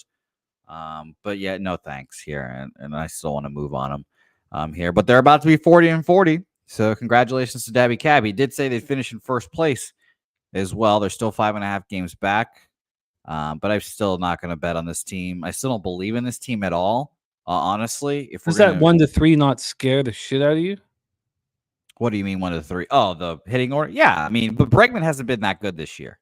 But now you put him between Altuve and he's ripping leather off the ball right now. You put him between Altuve and Jordan Alvarez. All of a sudden he gets pitches and he gets runners on base and they don't, they can't walk him because Alvarez is on next. Like, I mean, it's perfect spot for him. Yeah, Alvarez is healthy. Alvarez is healthy. When he's good, he's top 3 hitter in baseball. But I personally would still rather have Ohtani, Freeman, and Will Smith. And Will Smith being the Alex Bregman of this, scenario. The guy that's not the best, but I think Ohtani and Freeman are better than Jordan and Jose Altuve. But it's obviously close. It's not like we're talking about anything ridiculous here. But yeah, I stayed off this game though. I do think Arrighetti has a good start, and it's going to be interesting. So we got looks from other cappers in our chat. Gerald Jones said play of the day for him is Houston Astros on the run line. We also got from Joseph Thompson. He's on his best bet Astros team total over 4.5. Astros first 5 team total over 2.5. And Coin saying Houston's 4.5 games out of first. 4.5 games out of first. Okay, so we have TJ on the over 8. At minus 115, and Jose and I still sitting on the fence here. Yeah, it's unfortunate. It's a tough game, a tough day of baseball here. We got lots of time. Really. We got lots of time. Things are forming. We got lots of time. Nothing to worry about. And Troy said, did anyone bet Reds Pirates on the early game? No, we stayed off of that Ortiz Ashcraft spot. And Morgan Spooner says Arrietty's worst start was a scratch by Verlander, and he wasn't prepped. If you take that out, he's turned the corner since early May. I agree with that 100%. The eye test, he looks good. You read the numbers that are after his starts, he looks bad. Brady says, why not Houston team total over? I don't, the market surprisingly has moved us to an 8. The market has surprisingly moved towards Feltner.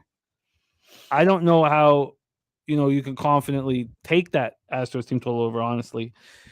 But let's roll on. Next up for us, more 2:10 p.m. action. Miami Marlins, Kansas City Royals. We've heard from Truth Teller. He's on Singer over 5.5 Ks at plus 125. The big question is, what are we going to get from Valente Belozo from Mexicali, Mexico, the 24-year-old here throwing? Now, he did not look that dominant or anything in AA this year, when he's older, or at least the same age as everybody. He threw 31 and a third. He started 6 games in AA. No, 39 strikeouts and 31 and a third. That's good. 7 walks. So, he looked good. He deserved to go up to Jacksonville in AAA. In AAA, Jacksonville, he started 4 games, came out of the bullpen and won, and threw 20 and 2/3. And now 18 strikeouts and 8 walks. I mean, things were much more difficult for him. In 20 and 2/3 at AAA, he allows 7 home runs. I find it difficult to expect him to be really good. I mean, I feel like the Mariners are just reaching for straws here, is what I think. So let's get into this spot. Valente Belozo's MLB debut at Kauffman Stadium in Kansas City, Missouri. These Royals are 26 and 15 at home. Marlins just 12 and 24 on the road. Let's take a look at the weather first off for this one. Marlins Royals. Sorry, where is it here? Oh, I was looking at the late game. My bad. Marlins Royals with 81 Fahrenheit, 11 miles per hour in. Stays between 11 and 11.6 miles per hour in.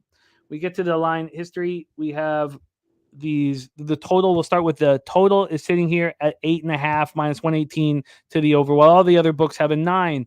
This moved to 8.5 27 minutes ago. Now it's not a real 8.5. It's plus 105 to the under and minus 118 to the over, but it is a sign of something, I guess. Let's get to the money line for this spot. On the money line, we have Singer and the Royals at minus 196. They opened up at minus 219. So there's been a big move towards the Marlins and this young pitcher. Very big move. Well, I mean, Singer's not old. 75% of the tickets, 75% cash on the over. And we have 86% of the tickets and 91% cash on the Kansas City Royals. So Morgan Spooner says Miami's minor league system is ran better than their show team. Going back 5 years, they have a solid track record of calling up guys to the show who have early success. Mally Mal peeped and saw Dallas Keuchel pitching today. I can't wait to talk about that.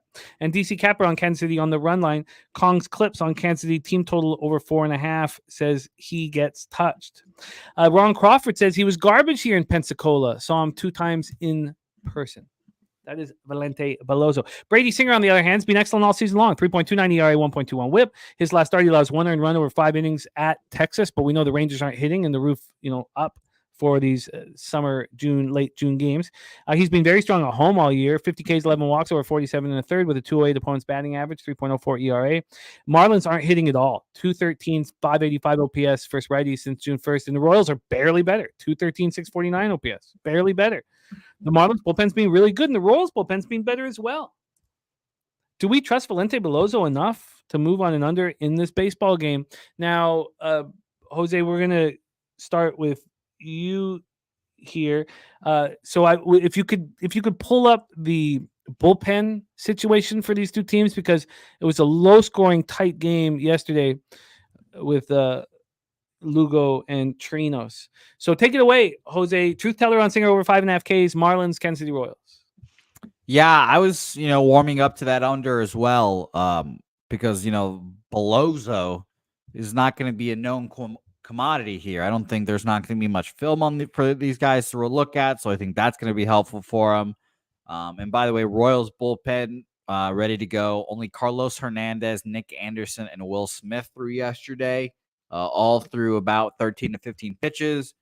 And I expect all of those guys. Maybe Carlos Fernandez isn't ready today to go, but I expect all of them to go truly. And in a Marlins case, same thing. Tanner Scott and AJ Puck both threw. Maybe they don't go here again today because they threw 20 pitches on Sunday. But everyone else be ready to go here. No one else really threw any to be worried about. So yeah, I do like an under here, Jimmy. And I think Troy is saying, or I think Troy said that if you think this is going to go down to an 8.5 to bet the 9. Yeah, I mean, I think I'm in that camp, Troy, honestly, because we're seeing 8.5s, or we saw an 8.5 already pop up here. So I don't love taking juice totals, but under 9 minus 120 is going to be my first move on this card, it seems like. I just want to hear what everyone else has to say. I find myself very interested. Yeah, Court Wiley, I'm in business. I have the Blue Jays, only 2 Blue Jays under 86.5 wins. I knew I was going to cash that when I pressed the button. And once it was clear that I was going to cash it, I took that profit and I already moved on it. Well, I mean, I don't have the profit yet, but I put it all on the Astros to win the division. Only 2 bets. And I got plus 375 for the division. I feel good about it. Take it away, TJ. I'm feeling this under. Take it away. Yeah, I'm feeling the first 5 under. It's at 5 still. It's probably going to move to 4.5 would be my guess, and I think the game goes to 8.5 here soon. So I think either way, how do we trust it? This game was 9.5 yesterday with these 2 offenses. Like, that was one of the easiest bets in baseball. On the season to me. These 2 offenses are bumps. They got to get 10 runs combined. I think we have a bias that Kansas City is still a good team. They're 2-8 or 3-7 of their last 10. Nobody can hit on that team right now. They're just hitting ground balls and no line drives, no fly balls. They're not pulling the ball. They got no power. I mean, they're at the bottom of baseball over the last 30 versus right-handed pitching. And Miami's right there with them, not any better. Neither team is walking. They're both striking out a lot. I know this guy from Miami, kind of an unknown, 20 innings pitched in AAA, 14 runs, 20 hits, 7 home runs allowed. That's concerning. 8 walks and 18 Ks. So he's certainly not going to come in here and light it up, but there's some unknown for the Kansas City lineup against him. He's probably going to at least get through the order once without too much harm. So I'd like to look at what the first 3 number is and then first 5 under. So I just got to make a decision on those 2 real quick, and then I'll get back to you.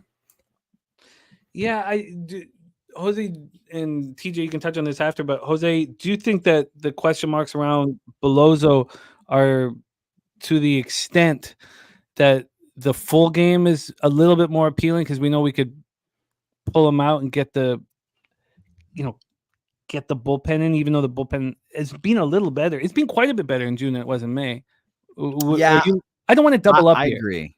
I don't either. I took full game because I've been, in this situation where my first 5s have just been getting murdered. So full game on my card, and I have to tell myself to lay off those first 5s more often, honestly. But yeah, full game. Sancho on Marlins money line, Coin leaning Miami money line, and so this is just the first 5 bet for you, TJ. Not officially yet. I'm trying to pull up this first 3 under here. It's going to be one of those 2.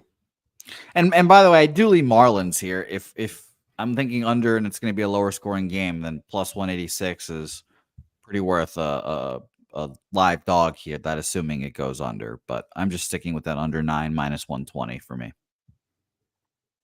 Yeah, I'll take the first 3. Make the first 3 official. First 3 under 2.5 minus 105. TJ on first 3 under 2.5 minus 105. And I'm going to be on this under 9. And I'm going to have to bet this right now. So I don't want to fool around and talk about a game and forget about it. So I'm going to bet it right now. Jose, can you set up Rangers Brewers and hand it over to TJ, and then I will jump in? Sure. Rangers Brewers. We do indeed have a pitcher for the Brewers, and he is Dallas Keuchel. The return of Dallas Keuchel here. A day that a lot of bettors very much enjoyed. Keuchel Day was fun. We faded him a shitload. He paid us out a lot. Now he's fine. You know, these last few years for Dallas Keuchel have been interesting. So just a quick thing. In 2018, this last year with the Houston Astros, a 3.74 ERA, you know, pretty good. Can't take anything away from that. 34 starts, great. Then he goes to the Atlanta Braves. He takes a cup of coffee with the Braves, 8 starts. Or sorry, excuse me, that was 8 wins, actually, 19 starts. Goes to the White Sox. 2 years of the White Sox, 41 starts to the White Sox during COVID in 21. Then he goes to Arizona. Then he goes to Texas. Then he goes 3 teams in 2022, 14 starts there. Minnesota last year, 6 starts in Minnesota. Now he's finally ended up in Seattle, or not Seattle, excuse me. He was in Seattle, had 13 starts in AAA for Seattle, and now he ends up with the Milwaukee Brewers here. Interesting path he's had so far. This year in AAA, 7-4, a 3.93 ERA and 71 innings pitched. He has, let me see here, 45 strikeouts to 22 walks, 10 home runs. He's been okay in his last, I would say he's much better than okay in his last few starts, but over the year, he's been okay. His last 3 starts, all good. 6 innings, 5 hits, 1 earned runs, 3 Ks, 1 walk. Excuse me. And that was against Oakland's farm system. At the Rangers, 6 innings, 2 hits, no earned runs there, 7 Ks, 1 walk, and then a 5-inning, 1 hit, 1 run performance, not earned. 5 walks in that one, 2 Ks there. So very interesting. And he added a hit by a pitch as well. So 6 free bases, and he only didn't give up 1 earned run in the performance. So pretty impressive.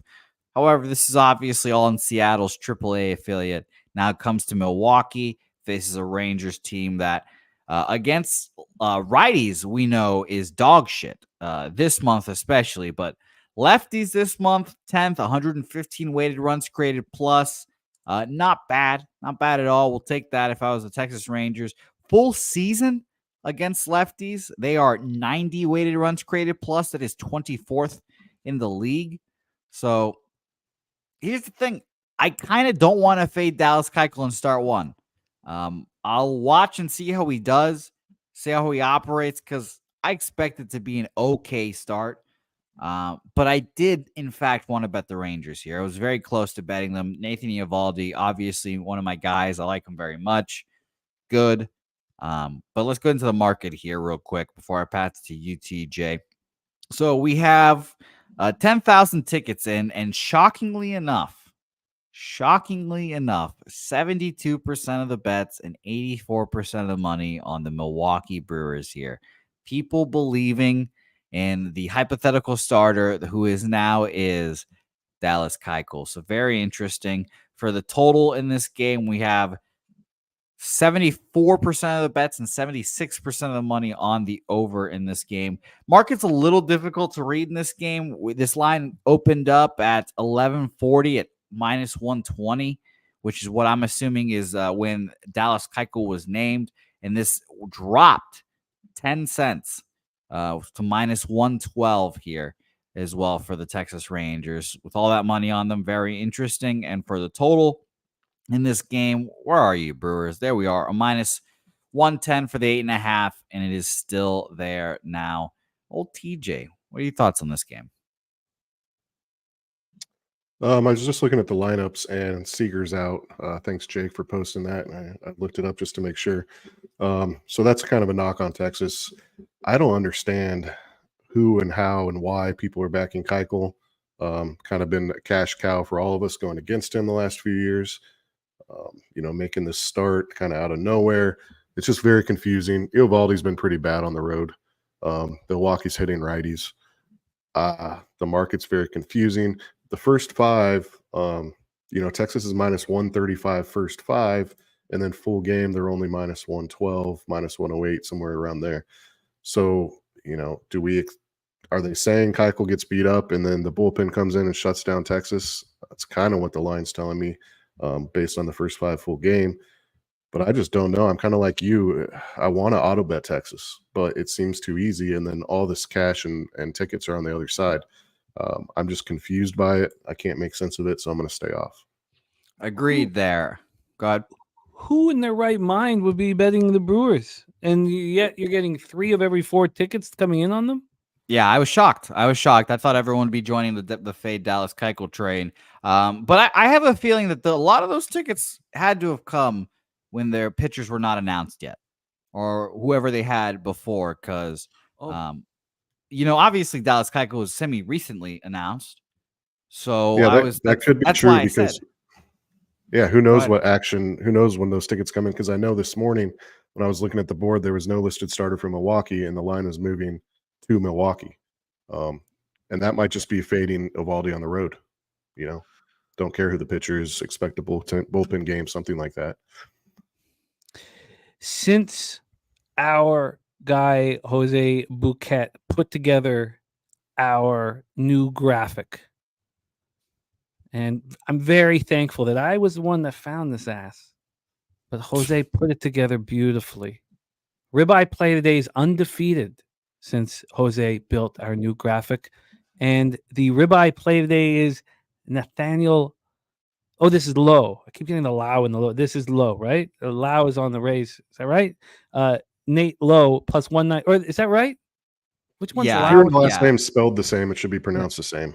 But. Yeah, this Brandon Lau is on the Rays. Yes. Okay. Thank you. Nathaniel Lowe plus 195, 12 and 13 plus 9.7 units, but 3-0 up 5.5 units since this was created.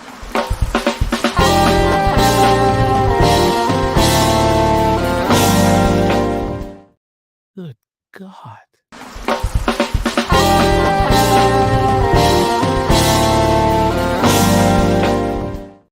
For the love of God.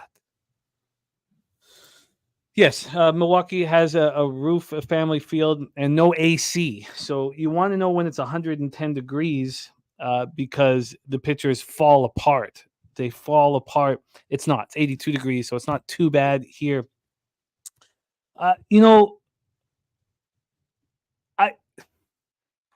Do we really believe in the 21 and a third innings of sample size that Nate Eovaldi is going to be bad on the road, TJ? No, I don't put a ton of stock into it. But why is this? Why are people betting Milwaukee? Someone can answer that in the chat. I'd love to hear it. The Rangers are hitting 265 with a 748 OPS versus lefties since June 1st. There's no explanation for it whatsoever. I mean, I guess what it's saying is we are going to see a nice start from Dallas Keuchel. Yeah. We're all going to be really mad if he gets roasted. Oh, I'm going to be furious. Furious. Yeah. My odds page is not helping me with totals right now. I'm going to switch. Let's see if I can get this. What was the movement you had on the total, Jose? I didn't have any movement. I just had minus 110, 8.5, and it just was still there, stayed there. Now, again, this side could be screwy here, but if I'm going to go full into depth, it did go 8.5 minus 110, and then at 9 yesterday, it will move to minus 117, and then at midnight, it moved to minus 123, but I think you could honestly just discount all of that because none of the pitchers were, or I should say, the Brewers pitcher was not really available or no one knew. And then at 11:40 this morning, or I guess this afternoon, it moved to minus 115, then back to minus 110, and about an hour later. I got it up now here. So the pinnacle line movement, nothing. It's all stayed, within 4 cents. Opened up under 8.5 minus 106, got down to under 8 minus 102. Right now it's under 8.5. Under 8.5 minus 102. Now it's under 8.5 minus 109. Yeah, I think when you can't explain something, that it's very uncomfortable to bet. Joe Yurkovich says Brewers should use their good bullpen quite a bit. Their bullpen's been incredible since June 1st. The Rangers bullpen's been much improved. Okay, I'm going to move. I'm going to stay off of this one here. And you were right. This was listed as Colin Ray for a long time. Mm-hmm. What about the fact that 77% of the money is on the over and it's not moving? It's telling me that Keuchel's going to pitch okay. Mm-hmm. Yeah. Man, this might be a first 5 under spot. But I don't want to take first 5 unders. So I'll stay off here as well. But yeah, first 5 under 4.5 minus 115 is semi-appealing. Ramon says, when the Sharps play their goofy plays, it does provide some value even to usually overpriced favorites. That allows the squares to at least get the best prices on these chalky sides on a day like this. Sancho says the Rangers should get the job done. All right, let's roll on. Let's roll on to our next spot on the board. And you could say this was one of Jose's best work as a graphic, but you could also say there's just not enough ass in it. Ron Crawford spreadsheet play of the day is Oakland.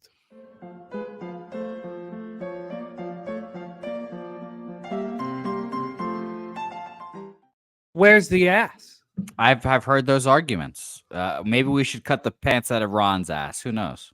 No. That is, Ron is somebody that we give nonstop respect to, Jose. There's no cutting the ass out of his pants, my friend. You could And by the make way, those jokes about me. Make those jokes about me, but not about Ron Crawford. Jose, Let's you're getting ragged on by a newbie in the chat here. They want you to put a Keuchel jersey on your wall.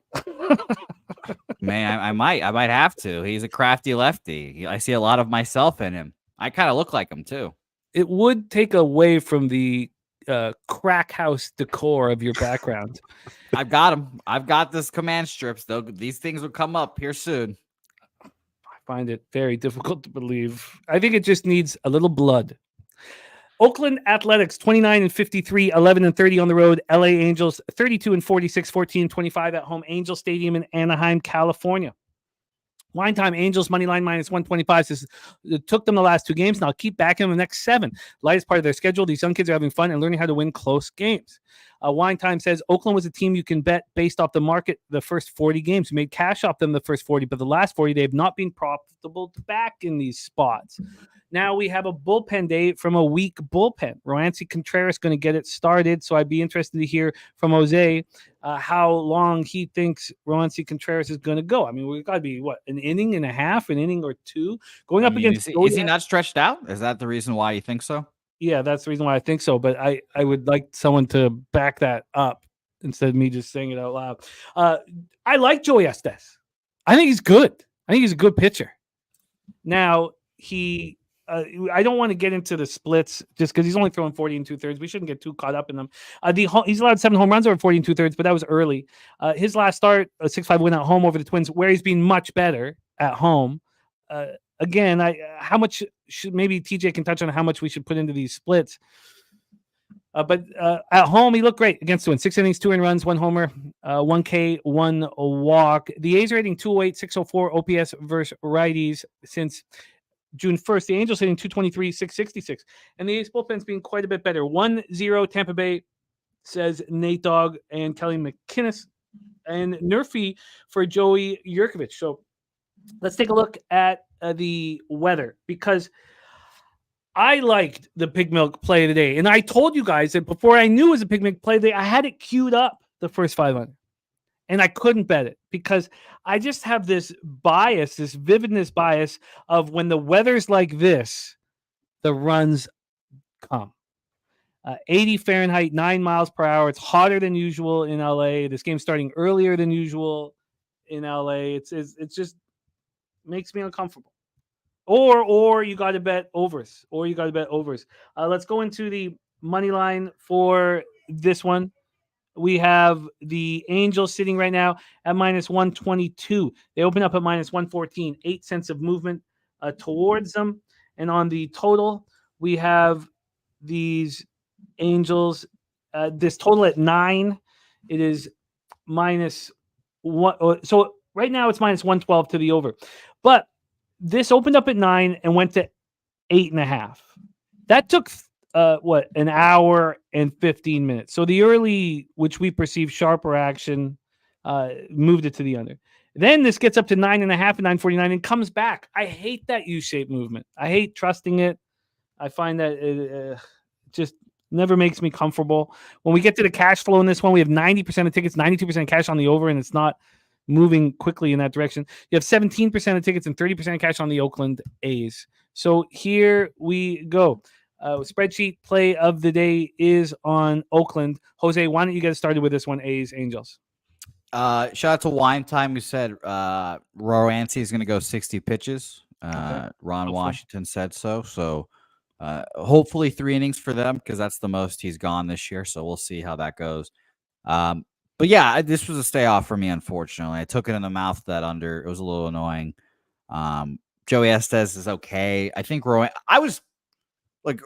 think Rowancy Contreras is going to be a good starter. Hand up. I know he got cut from the Pirates, but I think he's going to be a decent starting pitcher in this league. And I thought it was a great acquisition from the Angels to go get him. Get this guy in the rotation. Let him pitch. You got nothing to lose. Stretch his ass out. And we'll see how it works out here today. I think he'll be, like I said, a decent starting pitcher going forward. But I just didn't have enough confidence backing him here. I'd like to see him stretched out a little more. And Wine Time believes in this Angels team and this bullpen. I am on the opposite side of believing in this Angels bullpen. I would only take first 5 here. Bullpen usage, everyone should be good to go. The only guy I don't expect to go is Ben Joyce. 21 pitches Monday, 10 yesterday. Probably not going to go. Carlos Estevez, their alleged closer, 18 pitches yesterday. He should be good. Jose Marte, Luis Garcia, and Hunter Strickland all threw under 15 pitches, so they should be good to go as well. A side as well, they're fine. Mason Miller hasn't thrown since Friday, so don't be surprised if this is a close game. If we saw like 2 innings of Mason Miller, for example. No action. It is refreshing though, Jose, to hear stretch his ass out in a happy-go-lucky baseball breakdown. Of course. TJ, A's, Angels, take it away. Yeah, of all the people, I think Jose would know about stretching his ass out. Mhm. So I would. He is able to make that comment. Geez, if Oakland, they screwed me last night. I think that home run, that grand slam, you guys know I was big on Oakland. I was talking about it in the chat. I want to go back to him here. Gosh, if they could just stop swinging and missing. Their swinging strike and their zone contact is so bad, but they are so good at avoiding ground balls. They pull the ball above league average. They have a above league average hard hit percentage. They have an above league average barrel per plate appearance percentage. They should be scoring more runs than they're scoring. They just strike out so much with men on base. They're just leaving guys on base all the time. I'm going to go back to him here, full game. If you give me a bullpen day with the Angels, I'm going to go against it. I think Estes is okay. My numbers say he's okay, about league average. Ronzi's probably going to turn out to be a better pitcher, but he's in an uncomfortable starting position here. Day game in Anaheim. I spent a lot of time in the stadium as a kid. Day games you want overs, night games you typically want unders. So I expect some runs to be scored, but I'm not confident enough to bet the over. I think that the fact there's only 17% of the tickets and 30-something% of the money on Oakland is pretty telling. So I'm going to jump on the Oakland full game money line. Oakland full game money line. Let's quickly line shop for you and lock you in. Looks like, it's not a reputable book. Looks like plus 112. No, plus 114 at BetChris. Yeah, I see 114 too. Okay. All right, let's lock that in. TJ, moving on. The Oakland A's. A's at plus 114. I will say Wine Time, he's tried to warn me a couple times here and he's brought up a good point about the Angels schedule and that they're better than, their record indicates. And, that's a valid point. And maybe I'm stupid for going back to Oakland one more time, but I have to do it. I'm surprised that the books are welcoming this cash on the over. And also, I've got this bias with bullpen days from bad teams. So I'm going to stay off. Ron Crawford and TJ, both on the Oakland A's. Spreadsheet play today, dog from Ron Crawford, 1911 plus 14.6 units. Our chat is banging. Thanks to our guy, Ron Crawford, and many others that are delivering. Let's move on. 4:10 p.m. Eastern. Washington Nationals 38-41, 21-2 on the road at San Diego Padres 43-41, 23-22 at home. Petco Park in San Diego, California. Yesterday's game was full of passion. There was immediate benches clearing thing. Oh yeah, there was a lot of action, and our Dabra Cadabra believes that this will galvanize the San Diego Padres. They're also seeing a lefty for the second straight day, which does help a squad that's not hitting lefties that well. 235, 700 OPS since June 1st, while the Nats are hitting 265, not with much power, 734 OPS versus righties. Abrams was such an ass clown getting picked off like that. And then, of course, we get that would have been 5-2, going into that bottom fifth. Not that it ended up mattering, would have been 5-5 anyways. Wine Time says, man, how are the Padres all of a sudden minus 190?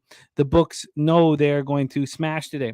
So they're seeing a lefty for the second time in a row, and it got them pretty pumped up here. They're pretty pumped up ball club. Couple games over 500, ready to make a run right now. And there is something here that, now Think Blue says nothing can galvanize the Padres. They tried this a couple of times a season, they're bums. But Dabby Cab thinks this is a Padres team total over smash and grab. We have DJ Hertz, who is coming off an ugly start. Now, it was in Colorado. It's a tough place to pitch. 3 earned runs, 3 jacks, 5 Ks, no walks. He only went 3 2/3. And Dylan Cease looks vulnerable. He's not looked good. 2 starts in a row. I believe it was 7 earned runs, 2 starts back. Last 4 earned runs. He did get 10 strikeouts over 4 2/3. At home, he's got a 4.31 ERA, and opponents are hitting 240 against him. Both bullpens have been poor. Billy Friedrich says Cease shoves. That's why the line is what it is.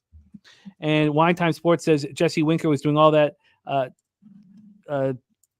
talking to a 66-year-old Padres fan in the stands.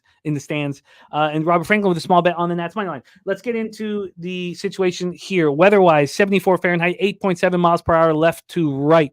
It stays between 8.7 and 9 miles per hour. Shout out to Phil the Kill, now a member of Pub Sports Radio. And if you are a gold member, $50 horse races Thursday and Friday. Troy Torrance says home favorites in this minus 200 range and a total under 8 do not perform well. You're the man, Phil the Kill. Thank you, man. Thank you. So let's take a look at the line history and the cash flow. We have the Padres right now over at Pinnacle sitting at minus 182. They opened up at minus 180, and they're now minus 182. There's been very little movement at this price point. From a total standpoint, we have a 7.5. A 7.5. This opened up at a 7.5. There's been 3 cents of movement to the under 7.5. Very, very interesting. And I think I said the weather. I want to see it again. It's 74 Fahrenheit, 8.7 miles per hour at left, right. Okay. And then when we get to the cash flow here for this one, you have 98% tickets, 95% cash on the over. Wow. 3 cent move to the under, not leaving the 7.5. You have 84% tickets, 88% cash on the San Diego Padres. TJ, floor is yours. Just before you roll, we have Sports Money, Mikey Money saying strong favorites off a game as dogs or small faves are 40 and 14 run line off of a win or a run loss. And red hot since May. Wine Time says Padres minus 2.5 here. Take it away, TJ. Nationals, Padres. I get the Padres looks, but I don't trust Cease at all. I don't know how anybody can. His last 7 starts, 6.7 ERA, 1.65 whip. He's just guys are on base all the time against him. He's not getting it done, especially his last 2 starts. At home, he's been a little better, but his ERA is still over 5 for his last 5 starts. And Washington's kind of hitting righties. The last 6 starts against righties, they got a 4.72 ERA and 1.25 whip, so they're getting on base against righties. For the Padres, it's their 3rd straight game, I believe, seeing a lefty because Corbin, Gore, and now Hertz. But before that, they faced Suarez 1 run, Sanchez 1 run, Quintana 1 run, Manaea 1. I mean, lefties have been shutting them down. We know they can't hit lefties. So how much stock do you put into what they did yesterday, what their 3rd straight day of facing one? The San Diego bullpen, their top 2 relievers aren't going to go today because they pitched 2 days in a row, Estrada and Suarez. Nationals bullpen is the better of the 2. Obviously, San Diego's just kind of reeling. I don't know what to do with this. Dylan Cease versus lefties is struggling, and we know we're going to get 5 lefties in the Washington lineup. I want to be on Washington +1 or Washington money line. I'm not going to give it out as an official play. but I would strongly consider that side. I guess they got to come out and back up what they did last night, and San Diego needs to win the game. But are they a good baseball team? I don't think so. So, I don't know. My initial, this is yesterday afternoon or yesterday around 4 or 5 p.m. I was immediately looking at the Nationals' first 5. Now that was before all the hijinks of the game last night. And Jose, take it away. Nats, Padres. Yeah, I mean, it's very interesting. I'm going to be interested in the Nationals' response today as well. They're a young squad, kind of got punked yesterday. But I don't know how Mackenzie Gore throws Manny Machado a strike on the first pitch after all that shit. Do not leave yourself open to a first pitch home run after that, Mackenzie. That's just some rookie shit you learn. I think it's a tough game, and again, I lean Nationals here, but I like your thoughts on seeing a lefty a few times in a row, and you're right. This is going to be the third one now. Corbin, Gore, Hurts, and I think Hurts might be the worst of them all. But it's a tough game, so I stayed off. I think Dylan Cease, if he's going to have a bounce back, good start, Nationals are a good team to do it against. They've got a few guys that can hurt you, but I think it's a tough game. I stayed off. All right. We roll on. This is a huge baseball game up next. The 51-26 Cleveland Guardians and the reeling, can we call them reeling Baltimore Orioles, now 49-30, still 25-16 at home. It's hard to imagine that the Guardians have the same road record as the Orioles have a home record, almost. One extra loss for the Guardians. We're at Charm City in Baltimore, Maryland, home of our guy Von Polo. Let's take a look at the weather here for this one. We have 89 Fahrenheit, feels like 91, and is blowing out. 12.1 miles per hour out to left center. Stays between 9 and 12.1 throughout the game, blowing out. Ron Crawford says Baltimore 29-9 spreadsheet spot here. BJ says all over the O's. Yes, this was BJ's best bet on the Baltimore Orioles. Let's take a look at the cash right now. Well, Coin saying Cleveland is a cash train currently. So let's pull up the line history here for this one. From a money line standpoint, we are sitting here with these Orioles at minus 188. They opened up at minus 185. 3 cents of movement, not much movement towards the Orioles. From a total standpoint, we have the a 9. It's a 9 at Pinnacle, and it opened up at 9 and it got to 9.5. So this line didn't open up until this morning at Pinnacle, 10:05 a.m. Within 39 minutes, this is a 9.5, not a real one. Plus 106 to the over, minus 119 to the under. But overall, we've had a 3 cent move to the over. So we've had a 3 cent move to the Orioles, a 3 cent move to the over. Not much happening here with this market. When we take a look at the cash flow, you have 22% of the tickets and 56% of the cash on the Guardians. Sharp action on the Guardians. You have 82% of the tickets, 77% of cash on the over. This line's not moving towards the over. You have Cookie Carrasco coming off by far his best start of the season, and it was the second time facing the Toronto Blue Jays, so he dipped into his bag of tricks, and he delivered. 1 earned run. It was a solo shot, 7 Ks, didn't walk a batter. It was, by far his best start of the season. He's been terrible. He's not been good on the road. 5.95 ERA, 30 Ks, 12 walks over 39 and a third, 247 opponents batting average. And you have Grayson Rodriguez in what we would like to expect is a bounce back spot. We have Luis Gil in the next game, who's also in what we consider a bounce back spot. Now, Luis Gil had a worse start than Grayson Rodriguez, but they're 2 young studs, both coming off allowing 7 earned runs. At home, now that was at Houston, and at home, Grayson Rodriguez has been lights out. 4-1, 2.21 ERA, 211 opponents batting average. The Orioles are smashing righties, 285, 890 OPS since June 1st. Guardians are no slouches themselves, 267, 787 OPS. The Orioles bullpen is very good since June 1st, but nobody's bullpen has been as good as the Guardians. A tricky spot. Jose, take it away, Guardians, Orioles. Yeah, I shout out to Preston again. We have these conversations about the Cleveland Guardians. They've just kind of been cash train this year. And it's very similar to the Orioles from last year. And shout out to Tim Earl, who's betting the Orioles every day. I respect it. He's I'm sure right now in hell. This is the first this is the longest losing streak the Orioles have had since Adley Rutschman has come up. I'm sure. It is because they'd only been swept once. So are we at 5 or are we at 6?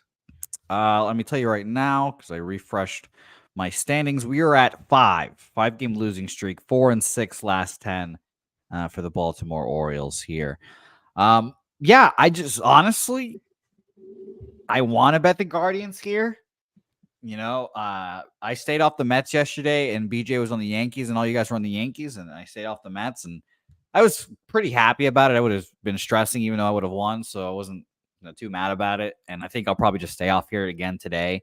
But Guardians, team total over, definitely interests me, and over in this game definitely interests me. But I just wasn't confident enough to get there. I just, Grayson Rodriguez has been good this year. But this Guardians offense, man, they're a bunch of fucking nobodies and Jose Ramirez, and they'll come at you in waves and they'll get those runs. So yeah, Top Crocodile, I agree with you. I think the value is just on a plus 170 baseball team that is arguably the best in the American League right now. And are you going to bet it? No, I'm going to stay off. TJ, Guardians, Orioles. Yeah, you guys have touched on it. I mean, nobody's hotter than these two teams against right-handed pitching. I mean, the Guardians are absolutely crushing the ball. The last 8 right-handers to start against the Guardians have put up a 6 ERA with a 1.5 WHIP and a 5.5 xFIP. Listen to who they've gotten to here: 5 against Berrios, 4 against Rodriguez on Toronto, which whatever.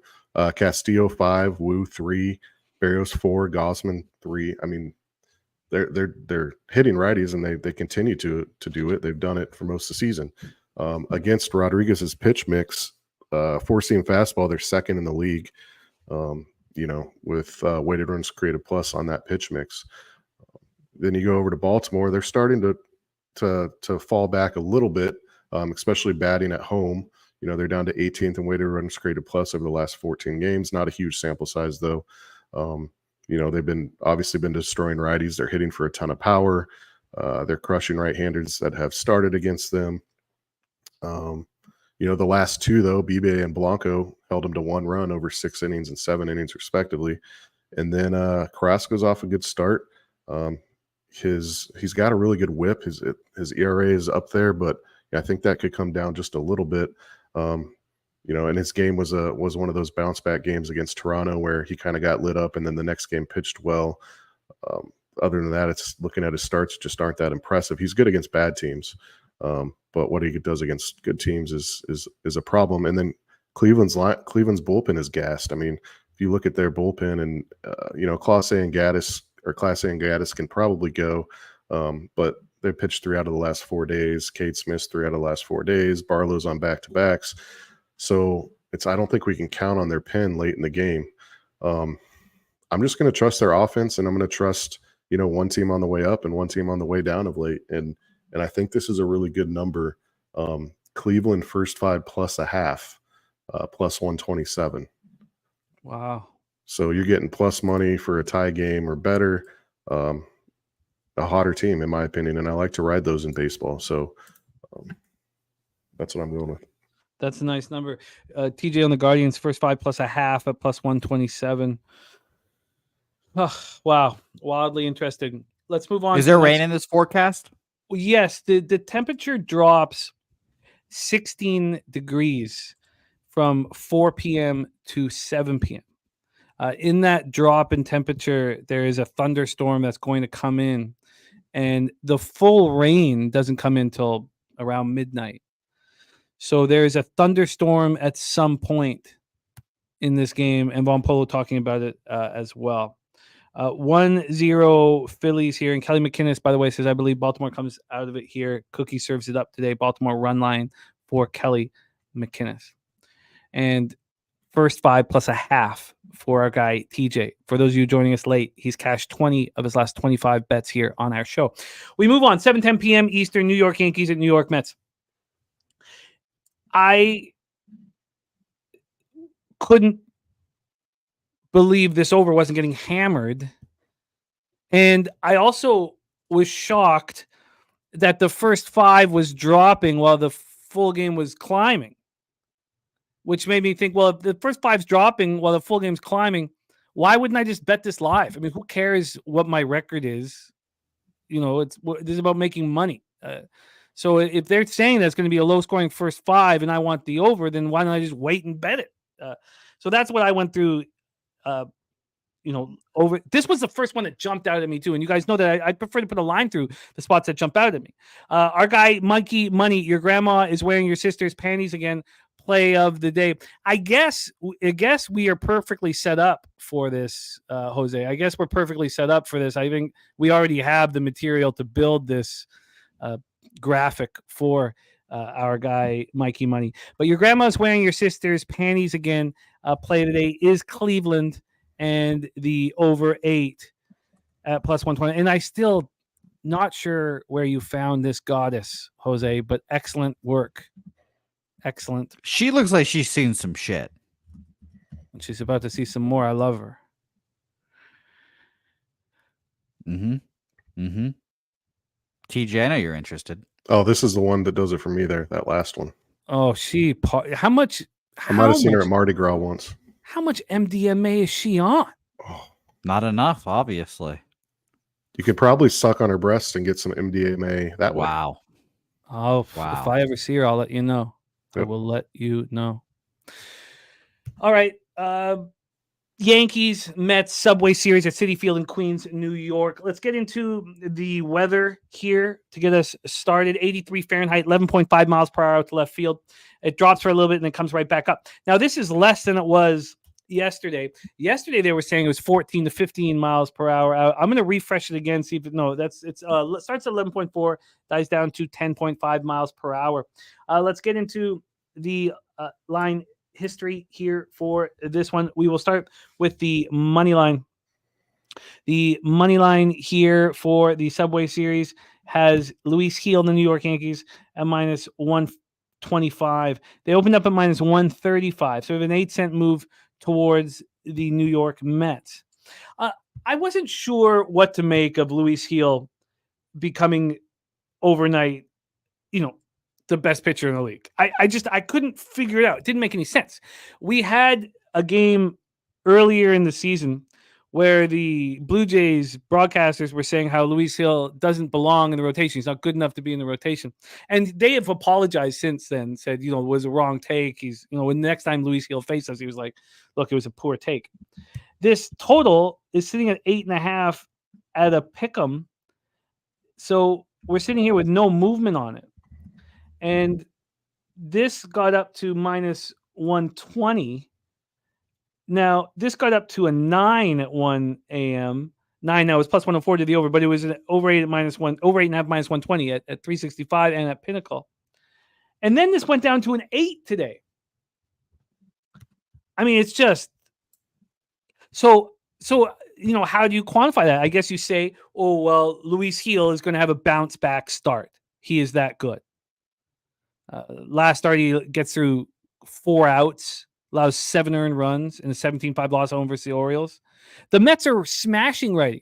Not quite to the extent that the Orioles are, but 265, 775 OPS since June 1st. And then you have Sean Manaea.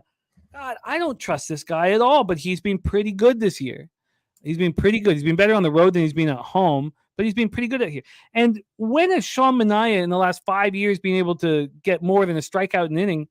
At home this year, 47 strikeouts over 40 innings, 250 opponents batting average, but a 4.95 ERA. Now, the Yankees aren't hitting lefties, 229, 706 OPS. Troy Torrance says all of Gil's expected numbers are in good shape. Lee Davis says Luis Arise not in the starting lineup for the Padres, and it's 1-1 in Detroit. 1-1. Wine Time saying that Seattle Atlanta game 1 total is now dropped to 7.5. So that is the situation here. We have a movement to the Mets, no movement on the total. And let's take a look at what the cash is telling us. The cash has 84% of tickets, 78% of the cash on the over. So look, the market's telling us this game could easily go under. I can't trust it. I can't back it. There's 74% of tickets and 80% of the cash on the Yankees, and the line's moving towards the Mets, which means what would you rather trust? The market is indicating that this game goes under. I can't trust that. This game is indicating that Manaea and the Mets are very live here. Should we trust that? That is the question here. Take it away, TJ. Get us started for the Subway Series, Yankees-Mets. I mean, yeah, you look at what Yankees are doing against lefties, and it's not impressive. They've certainly fallen back. Let's see, they faced Fried and Sale. Okay, they both allowed 1 run. Cole Irvin they got 2 for 5, but Povich held them to 1. Snell held them to 3. Sandoval held them to 2. Anderson held them to 1. Those are the last time they've seen lefties. And then, Manaea has been bad at home, but he's been decent as of late. He got lit up by Philadelphia and Arizona, 2 of the best hitting teams in baseball, but he held San Diego to 1. San Francisco to 2, Miami to 2. Against his pitch mix, the Yankees are a pretty good team. And then you look at the Mets, they're just the last 7 and 14 days. They've been excellent offensively. They've been crushing right-handed pitching. The last 6 to face them have an 8.31 ERA and a 1.6 whip. Obviously, Heels off that bad start, but he's been excellent on the road. But then I look into Heels' numbers here and who's he pitched against.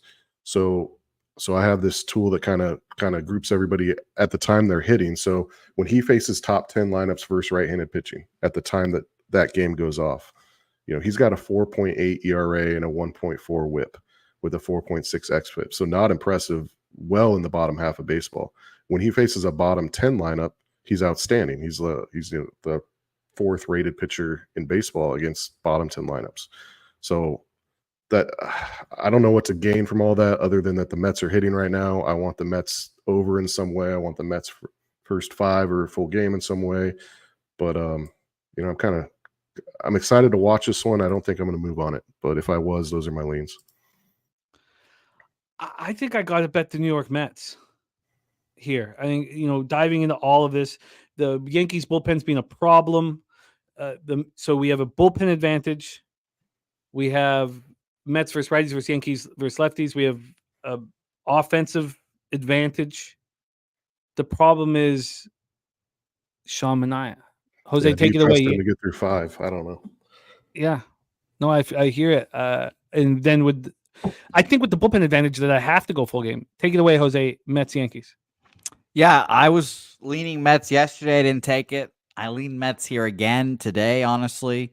I do think the regression monster is going to come for Luis Hill. Again, shout out to you, Morgan Spooner, wherever you're out there.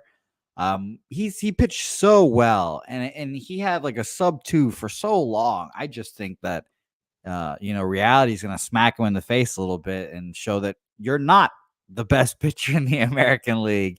And maybe I'm thinking this because I do want him to fall back in the American League Rookie of the Year standings, but I just think that the Mets can get him here.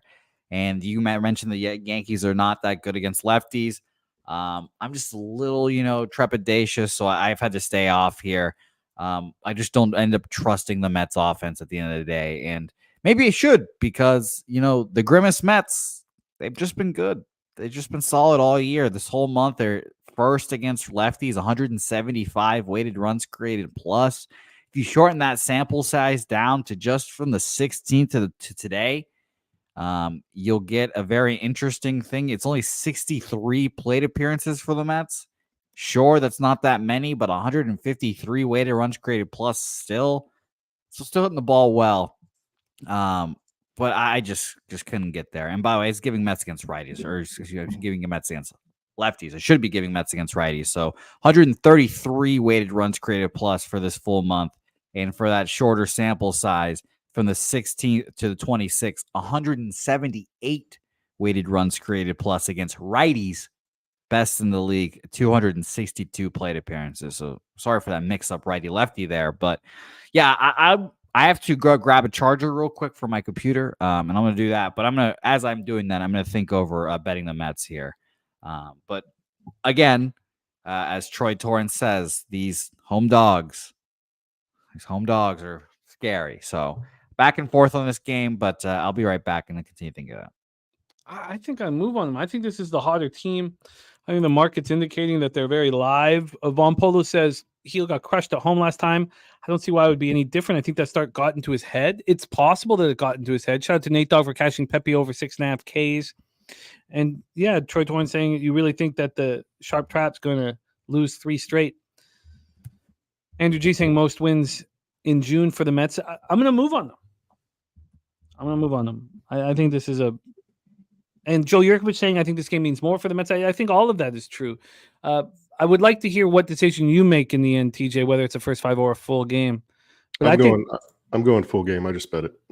Yeah, I'm going to be right there with you. Wine Time Sports also on the Mets money line, also on the Cubs money line. Let's copy and paste this. My card's starting to come together. I was a little concerned that there wasn't enough action, but I'm going to have action because there's spots I like in the rest of the games.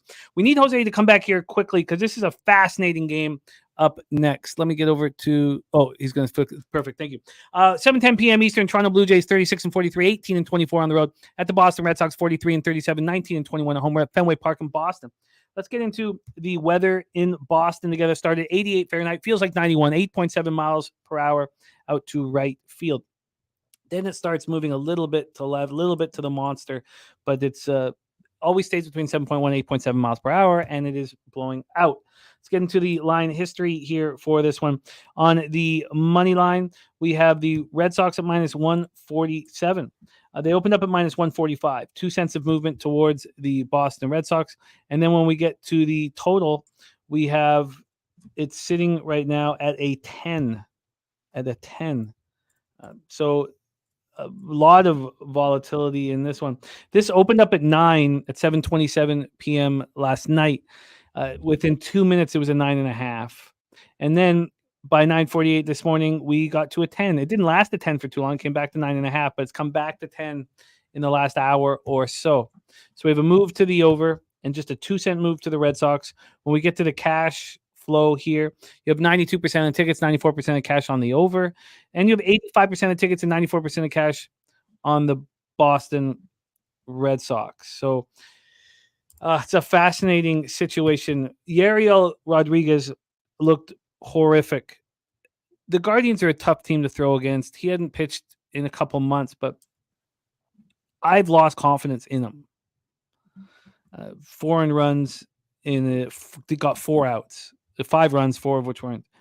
But Cutter Crawford's allowed 7 home runs in over his last 3 starts. You know, and they're not horrific starts. I mean, these are solo shots, but he's not being that good. His last start, 3 earned runs, 5 runs total, 3 earned runs, 3 jacks. I'm fascinated to hear what you think, Jose, about Cutter Crawford because he's just letting jack. It's New Jack City. Jays versus righties, 242, 688 OPS since June 1st. That's actually an improvement somehow. Vladdy's starting to hit the ball. And then the Red Sox, of course, are smashing righties, 288, 14 OPS. The Red Sox have a huge bullpen advantage. Gifted Cartel says, I don't trust Crawford, but I like the Red Sox. Toronto can hit righties. The Toronto team total over is his bet. Toronto is minus 15 units on the year, says Coin, but he has some interest in them today. Rocco Rogers says, cash the Reynolds Tellez hit parlay at plus 105, 2 singles apiece. I love it. Take it away for us, Jose. What are your expectations of Cutter Crawford? Yariel Rodriguez obviously got me right in the drink hole. That was a double-up spot I had on Yariel Rodriguez, first 3 and first 5. That hurt badly. And obviously that's affecting my judgment here in capping the game. Take it away, Jose. Yariel Rodriguez, Cutter Crawford. Yeah, I still believe in Yariel. You know, I think very tough first opponent with the Guardians.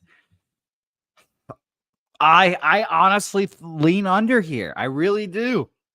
You know, I mean, Jimmy, you said it yesterday. Both teams defensively played like some slapdicks, especially the Red Sox.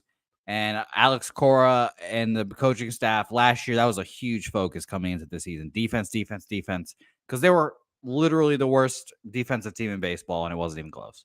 And they've really turned it around this year. That was the first game in quite a while that was as poor as it was. So I think they'll come back, get the boys going. Cutter and Bayo are my 2 question marks in this rotation. I feel good about everyone else in the rotation.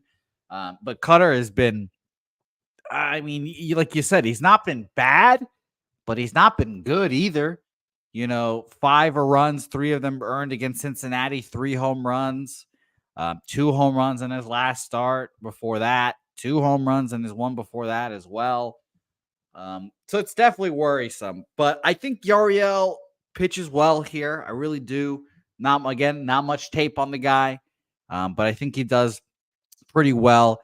And I think Cutter can go out there and pitch well against a Jays offense that, sure, they've played well recently, like you said, or I guess Vladdy in particular, but I just don't end up trusting them. 98 weighted runs created plus against righties this month so far. Pretty average. And against righties for the full season, Toronto is 100 average. And the Red Sox, by the way, 103 full season. And this month, 124 weighted runs created plus. Yeah, I mean, shout out to those who bet RBI props like Mikey Money. I mean, Jarren Duran RBI was something that, I think he gave it out the other day and kind of leaned towards it again. But I've gone back and forth on this game. I don't know if I have an official side yet. I just think the Red Sox do win this game and take the series. It's just minus 146. A little too juiced for me. I don't know if I can move on it because I don't know what Yariel Rodriguez is going to do. I'd love to fade Cutter Crawford, which means maybe I should take a first 5-team total for the Jays. But let's hear what TJ has to say. Take it away, Blue Jays, Red Sox. Yeah, the Jays are just continue to not hit right-handed pitching. I know they're getting a little bit better here over the last couple weeks. But Cutter Crawford throws a cutter 32% of the time and a fastball 34% of the time. And on the season, the Jays are last in baseball against the cutter and 25th on the fastball. They can hit the off-speed stuff okay. His last 3 starts, Crawford's looked okay.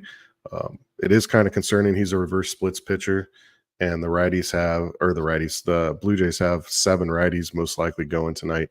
So that's a bit of concern there. So I think the Blue Jays might be able to get to him, but I'm worried about how they perform against those pitches. The Red Sox bats have been good. Yariel Rodriguez, who can trust him at this point? I know, like he pitched in April and then he came back for a start last week and got lit up right by Cleveland. Right. So I don't know how he did when he was back down. I haven't looked into that enough yet to make a bet. And then you got a bad Blue Jay bullpen. So against a bullpen in Boston that's done better of late. My model had a big lean on Boston, but then I started to dig into Cutter Crawford a little bit, saw those reverse splits, a little hesitant. I think it should be minus 165 based on the model on Boston.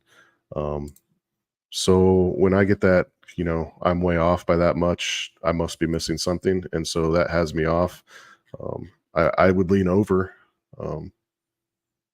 but unfortunately I can't give anything better than that. And I don't think I wanted it 10. Yeah, it's a lot. Or even a really juiced 9.5. It's just not appealing enough to me. So it's going to be a stay off from all of us. Finally, we get to a game where I have pre-action, and I spent a lot of time on this one. I love White Sox first 3 plus a half. I'm just loving it. My ROI is excellent with it, but I can't do that here. Now, Billy Friedrich's Pig Milk play today is White Sox first 5. And, I like it. First 5 at plus 135. The Eric Fetty situation for me is that he's had at least 5 straight road starts. Yep. Before that, he was unhittable at Guaranteed Rate Field, a home field for him that he's 1 season in. But he's been, unhittable. 0.95 ERA over 38 innings, 4-0. Imagine being 4-0 at home on a team that's 21-60.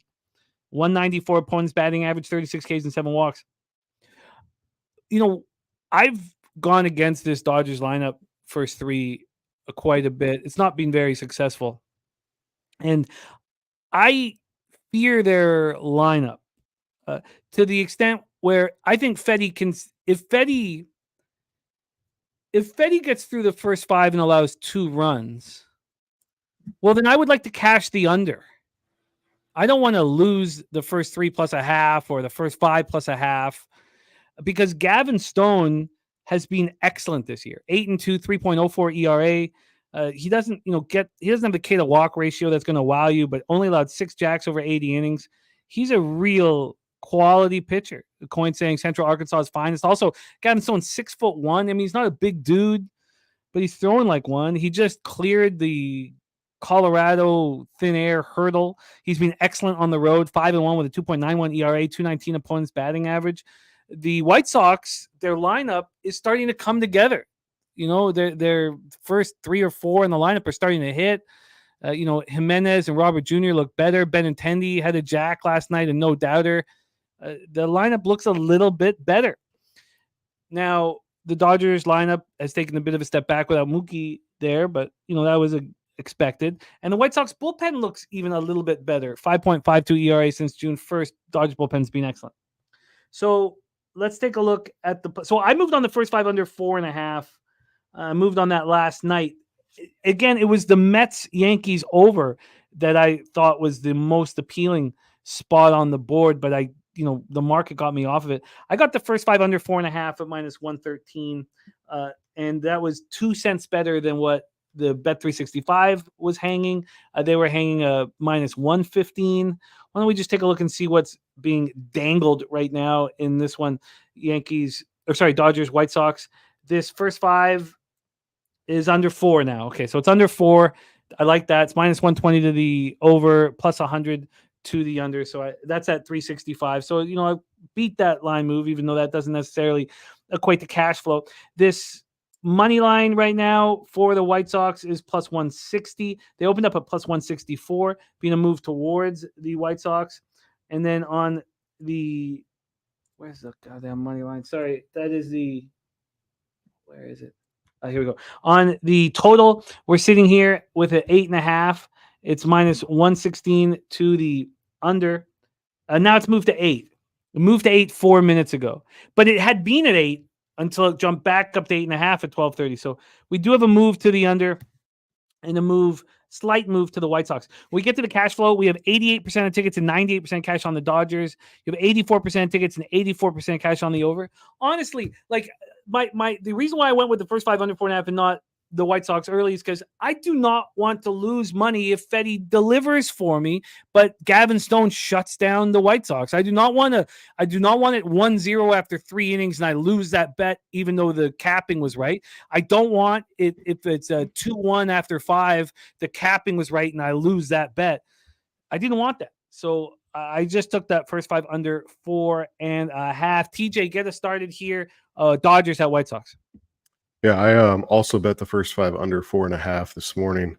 That's one of the hard things about coming on the show is sometimes a line's going to go and it's like, what do you tweet out? And I have a different thing going too. So I think that's gone. There might be 4.5s at -125, but I don't really want that. I think what I'm going to do is go full game under because I trust both bullpens right now.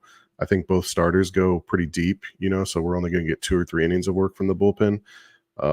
I agree with you. I want to, but just back Fetty. At the number, I think it's a good number, but Chicago, they're terrible. I mean, they lost 6 of his last 7 starts, and it's not like he's not throwing well out there. And the Dodgers have won 5 straight when Stone starts and 11-3. I don't know how much you want to put into that, Faith, because you got one good team, one bad team. I guess Dodgers bullpen is a little bit used up, so that's a little concerning, but it's not like the White Sox can hit anything. I know they got a few guys coming in that are starting to hit, but their numbers are still pretty bad towards the bottom of the league. Dodgers are hitting the ball okay. They're walking a lot. They're not striking out much. Their on-base percentage is really high the last 30 days versus right-handed pitching, but I think Fetty can still carve through that lineup at home, especially without Betts in there. So I think a lot of signs are pointing to under here. I don't know who's running to the window to bet the over. That's interesting that has so many tickets and cash on it. But I'm going to go with the under here. I see an under 8.5, -118 at Heritage.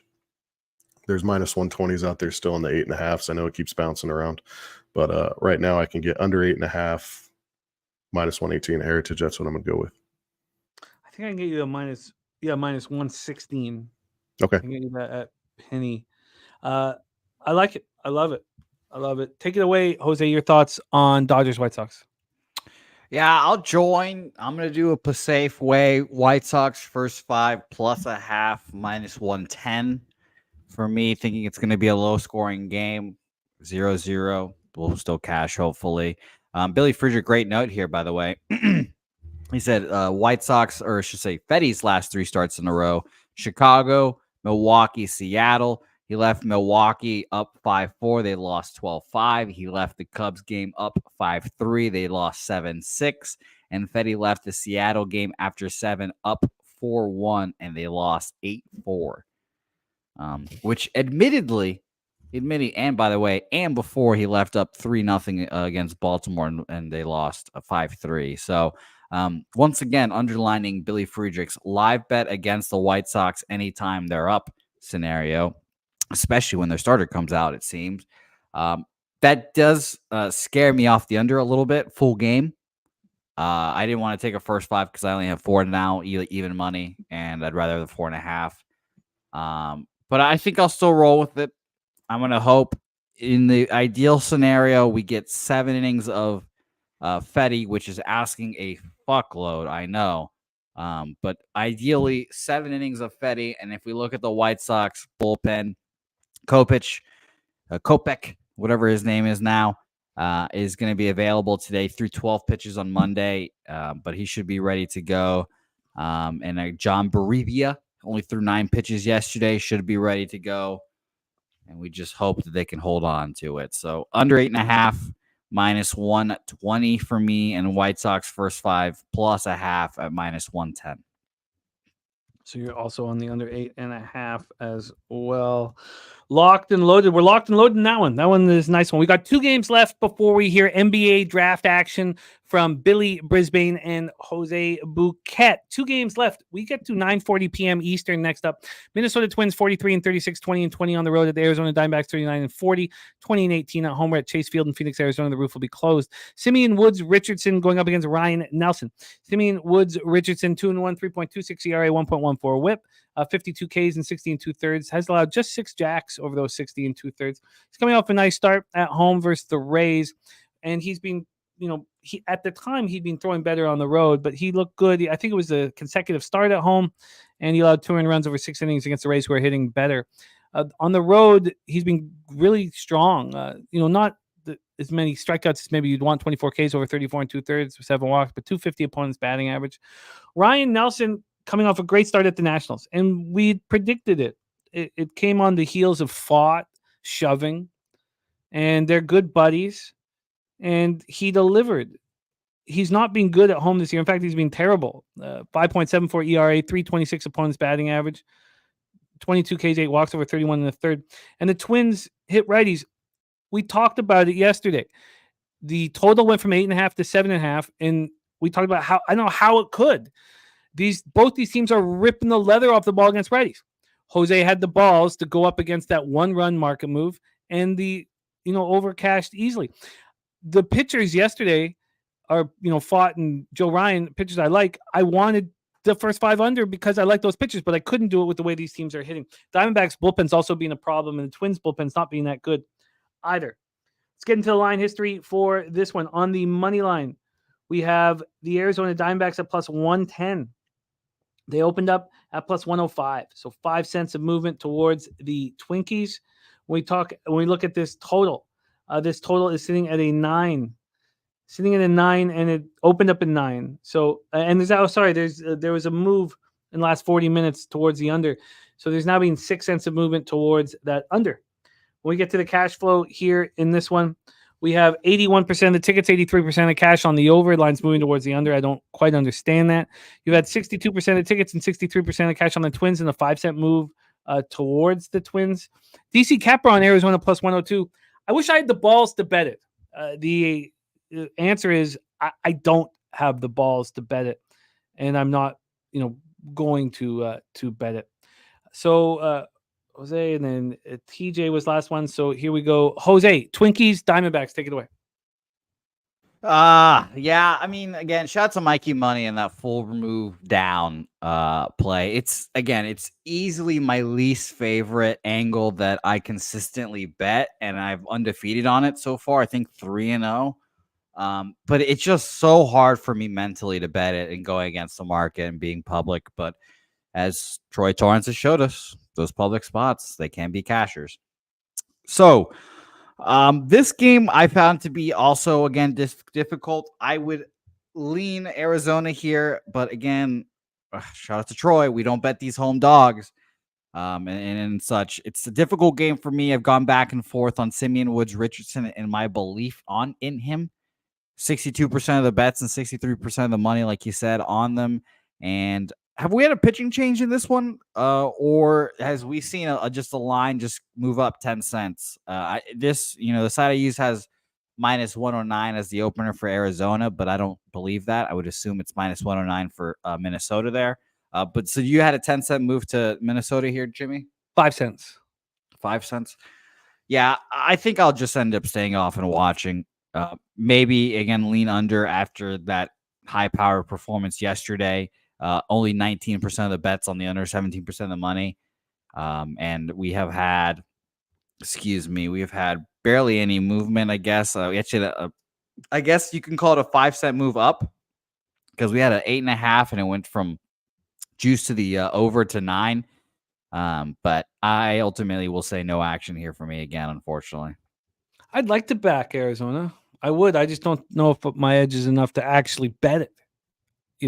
Exactly. TJ, what do you think? Twins Diamondbacks. I think this is a very high variance game, which makes me nervous, because both offenses can just go. Arizona's been doing it all season. If their pitching and their bullpen was league average, they would be right up there with the wild card teams. Last 30, last 14, both teams hitting righties well. I think Nelson at any time can have a good start. And, Simeon Woods Richardson has already shown that he can, but I think he also has some blow-up potential in him. If this game is close and gets late, I trust the Twins, obviously. It may be more of a live betting situation. Maybe Twins are down 1 after 5, and I go on the Twins to win the game. But yeah, with that much variance, and I just can't put my finger on it. I get why it is moving to Minnesota. I have it opening at minus 109 yesterday before limits went up, so I have 10 cents of movement. But I know that just depends on the book. So I understand that, 60% of tickets, 60-something% of bets. I don't want to put my money on it when there's that much that could go awry at any time, and I don't know what Nelson's going to do at any point. I think Ryan Nelson, we have an advantage backing him in the marketplace because he's better than his numbers indicate. But I don't think the edge is enough here. Let's get into our final spot on the board here. But we have a 3-1 lead for the Seattle Mariners. And we have, what inning did we get that in? Too late. Okay, Too late. Okay, damn it. Top of 6. So I took a loss there. Damn it. Okay, I'll say this: if you like Tampa Bay pregame, you should love them now. I mean, I'd be interested, send me in a live bet on Tampa Bay, honestly. Yeah, but Kirby's still out there, right? I'm assuming so. Yeah. Yeah. Oh, big dumper, Cal Raleigh. Let's talk about our final spot on the board. 9:45 p.m. Eastern. We have the Chicago Cubs 37-43, 15-25 on the road at San Francisco Giants 38-42, 22-17 at home. We're at Oracle Park in San Francisco, California. Let's get into the weather to get us started here in Frisco. 58 Fahrenheit, 16.6 miles per hour to right field. Dives down to 14.3. That's not as big of a deal as it sounds. It swirls in the bay. We have Hayden Wesneski and a bullpen day for the Chicago Cubs going up against Hayden Birdsong. Hayden Birdsong, 6th-round pick in the 2022 draft out of East Illinois, and he's 22 years old. And, 6'4", 215-pound kid, but I am worried for him here. He started the year in Double-A. Now, he ended the year last year in Double-A. He got 8 starts in Double-A at the end of last year as a 21-year-old. He went from A to high A to Double-A. And, he got hit pretty hard. Now, it was just short, 23 innings, and he still struck out 33 batters. I mean, the kid's got good stuff. He did walk 13 batters, 23 innings last year. So then this year he starts out in Double-A, and he is really good. 4-2, 2.05 ERA, throws 48 and a third, has a 1.10 whip. He looks great. Only allows 5 jacks, knows 48 in the third. Still has a bit of a walk issue, but strikes out 61 and 48 in the third. Then he comes up and makes 2 starts in AAA. He gets 9 innings. He gets through 9 innings. Strikes out 14 more, walks 6.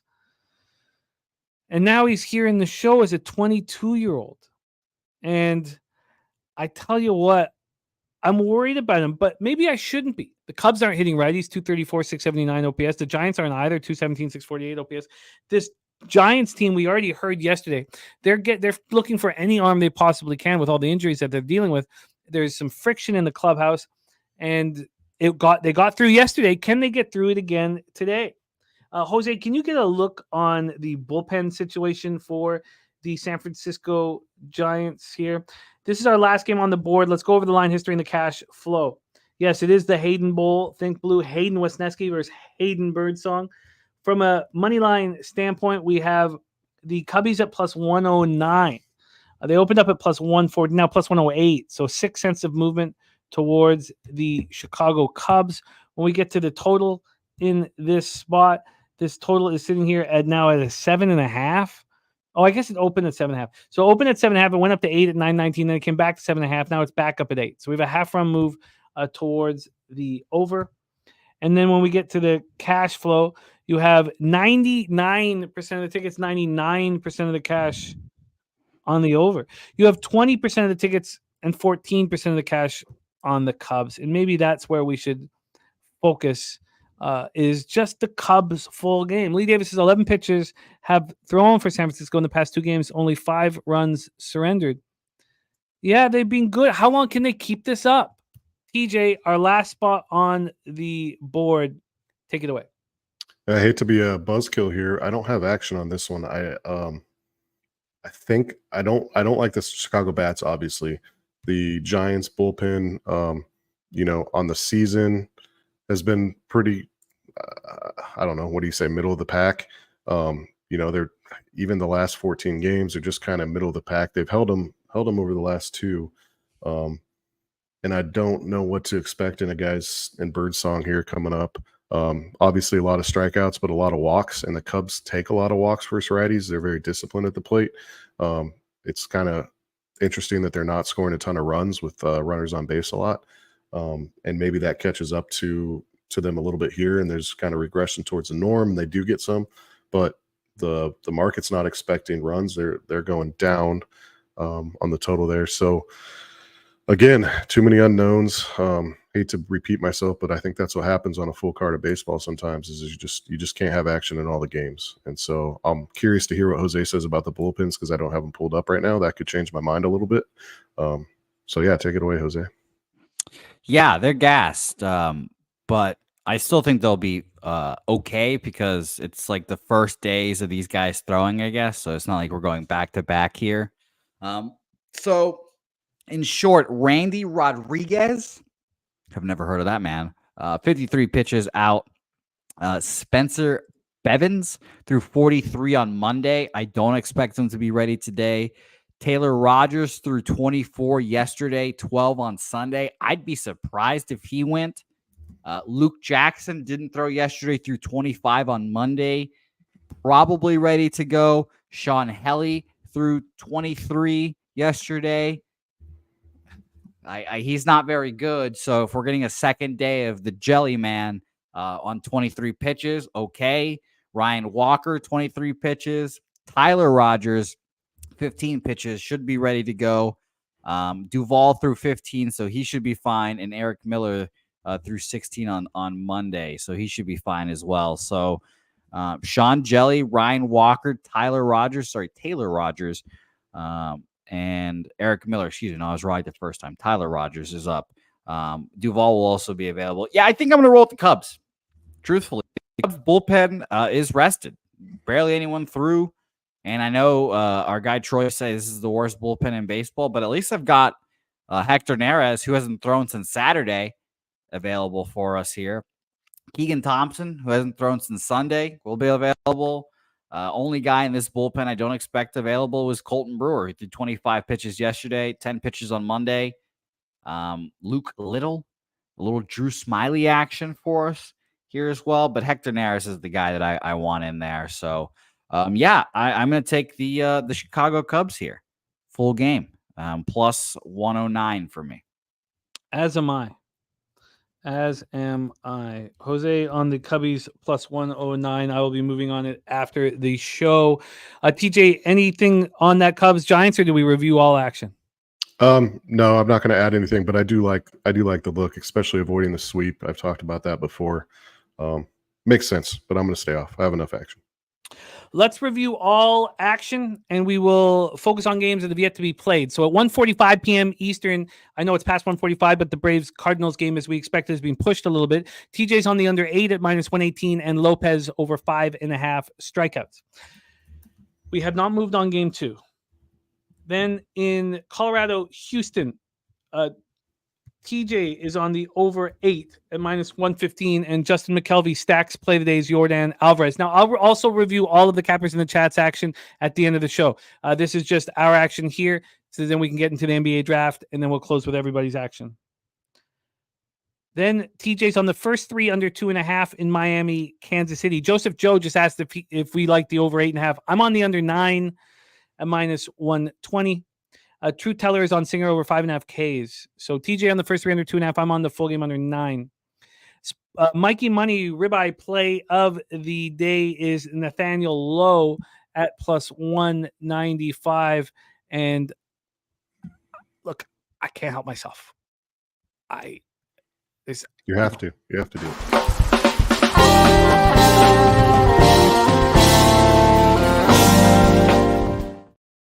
Good God. Then TJ is on the Oakland A's at plus 114. Ron Crawford spreadsheet play of the day dog is also on the A's at plus 113. Nats Padres, we stayed off. This was a tricky card. TJ has the Guardians first 5 plus a half at plus 127 and Guardians Orioles.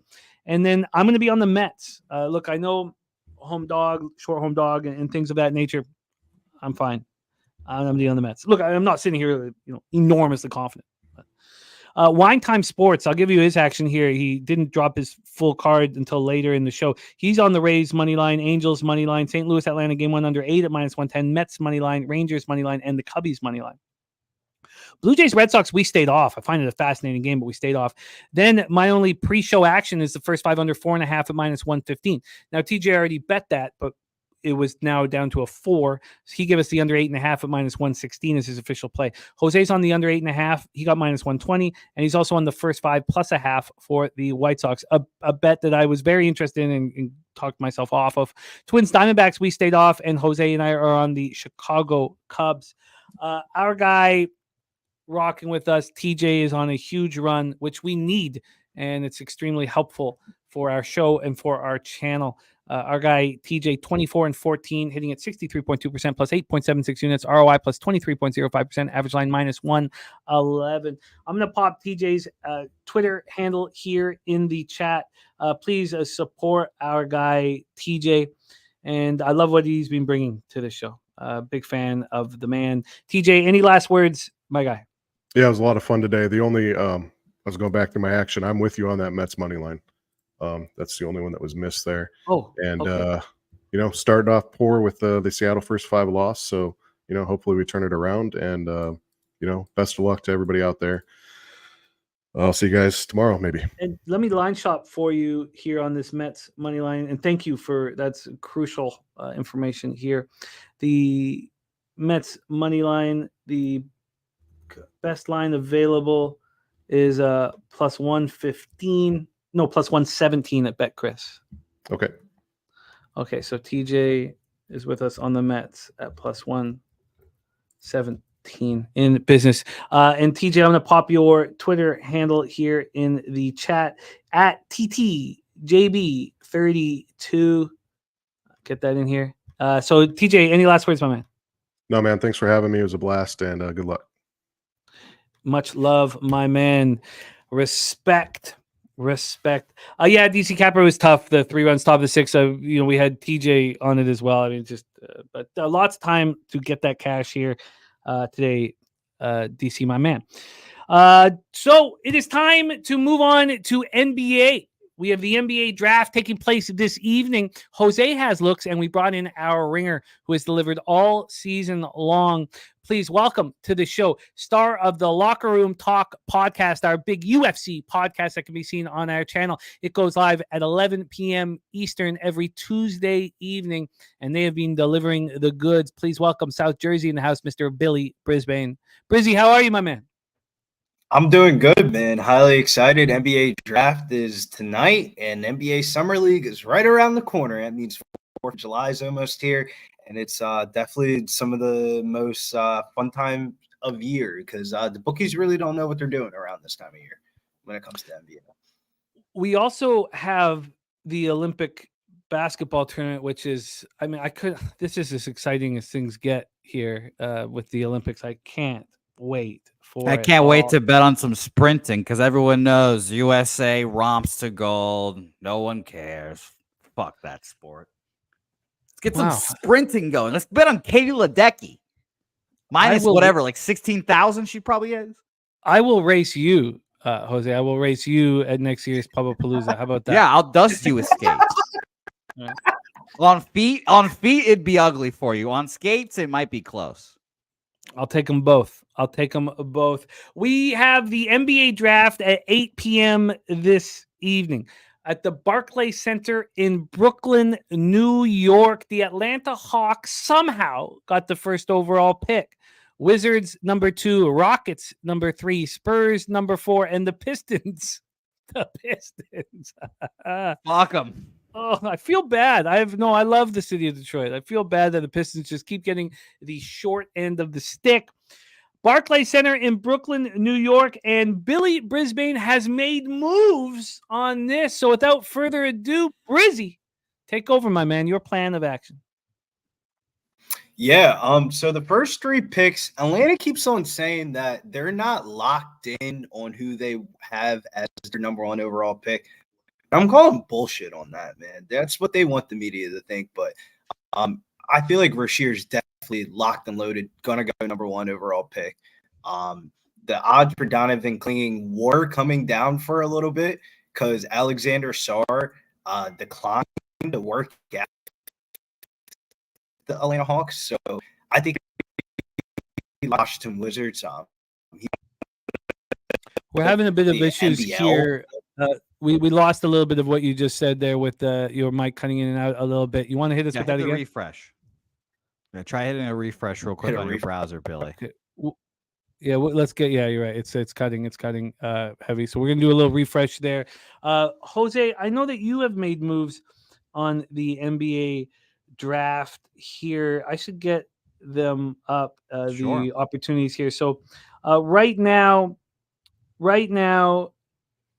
They're the favorite, as our guy Brizzy was talking about.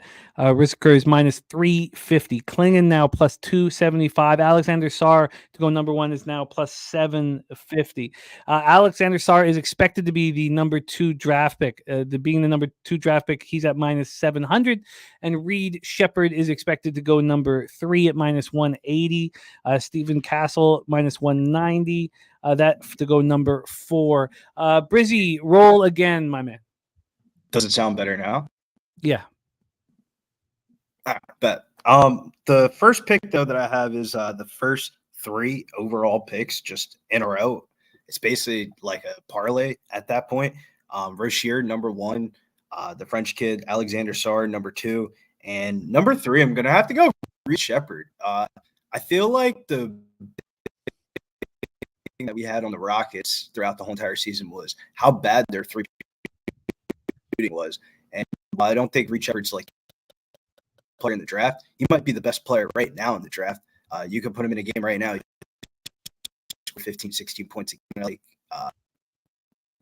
not saying like Devin Booker, but kind of like that Devin Booker trajectory of like he came off the bench at Kentucky, but ended up being a way better NBA player. He was college player. I think he's going to be locked in at number 3 for the Rockets. And that kind of parlays into the other first 4 exact order. I think the San Antonio Spurs are going to get Stephen Castle.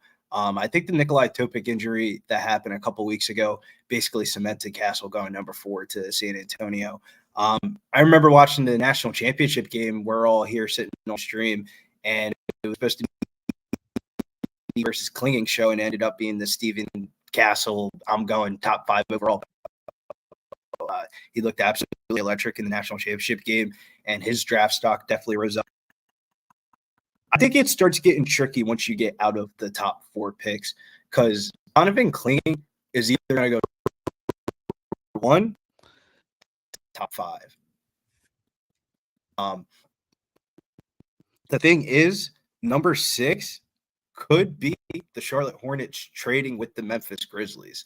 There's a lot of rumors that Donovan Clinging to the Memphis Grizzlies makes the most sense. They needed a center. He's the best center in the draft. They could easily get him if they traded with the Charlotte Hornets. If they don't trade their pick, they're favored to get Dalton Connect at number 6 overall when they could easily move back. So I stayed off the number 6 pick overall, but I have number 5 for the Detroit Pistons being Mateus Buzel in the G League Unite. I think that's pretty locked and loaded. Him to go top 5 is minus 170, and for him, 5th overall pick is minus 140. And the NBA draft's a little bit different from the NFL draft. Like the NFL draft, you're selecting, the team has to select the player. So meaning like you have the LA Rams to select, blah, blah, blah. In the NBA draft, it's the overall pick. It's a team ends up trading out of a pick or something like that. That doesn't mean like, that means the overall pick. Like it's not the team. So where the teams are at right now, they can easily be shuffled for a trade or two. So that kind of steered me away from picking the number 6 overall pick, because I definitely see Dalton Connect go to the Charlotte Hornets or them trade back and get Clinging. But the highest one on my board today was the number 7 overall pick. I think this is the most value on the market, is the Portland Trailblazers' first overall pick. They have the 7th pick and the 14th pick. Easily be Cody Williams from Colorado. His brother Jalen Williams is on Oklahoma City Thunder. He seems like a great, way better at the NCAA tournament.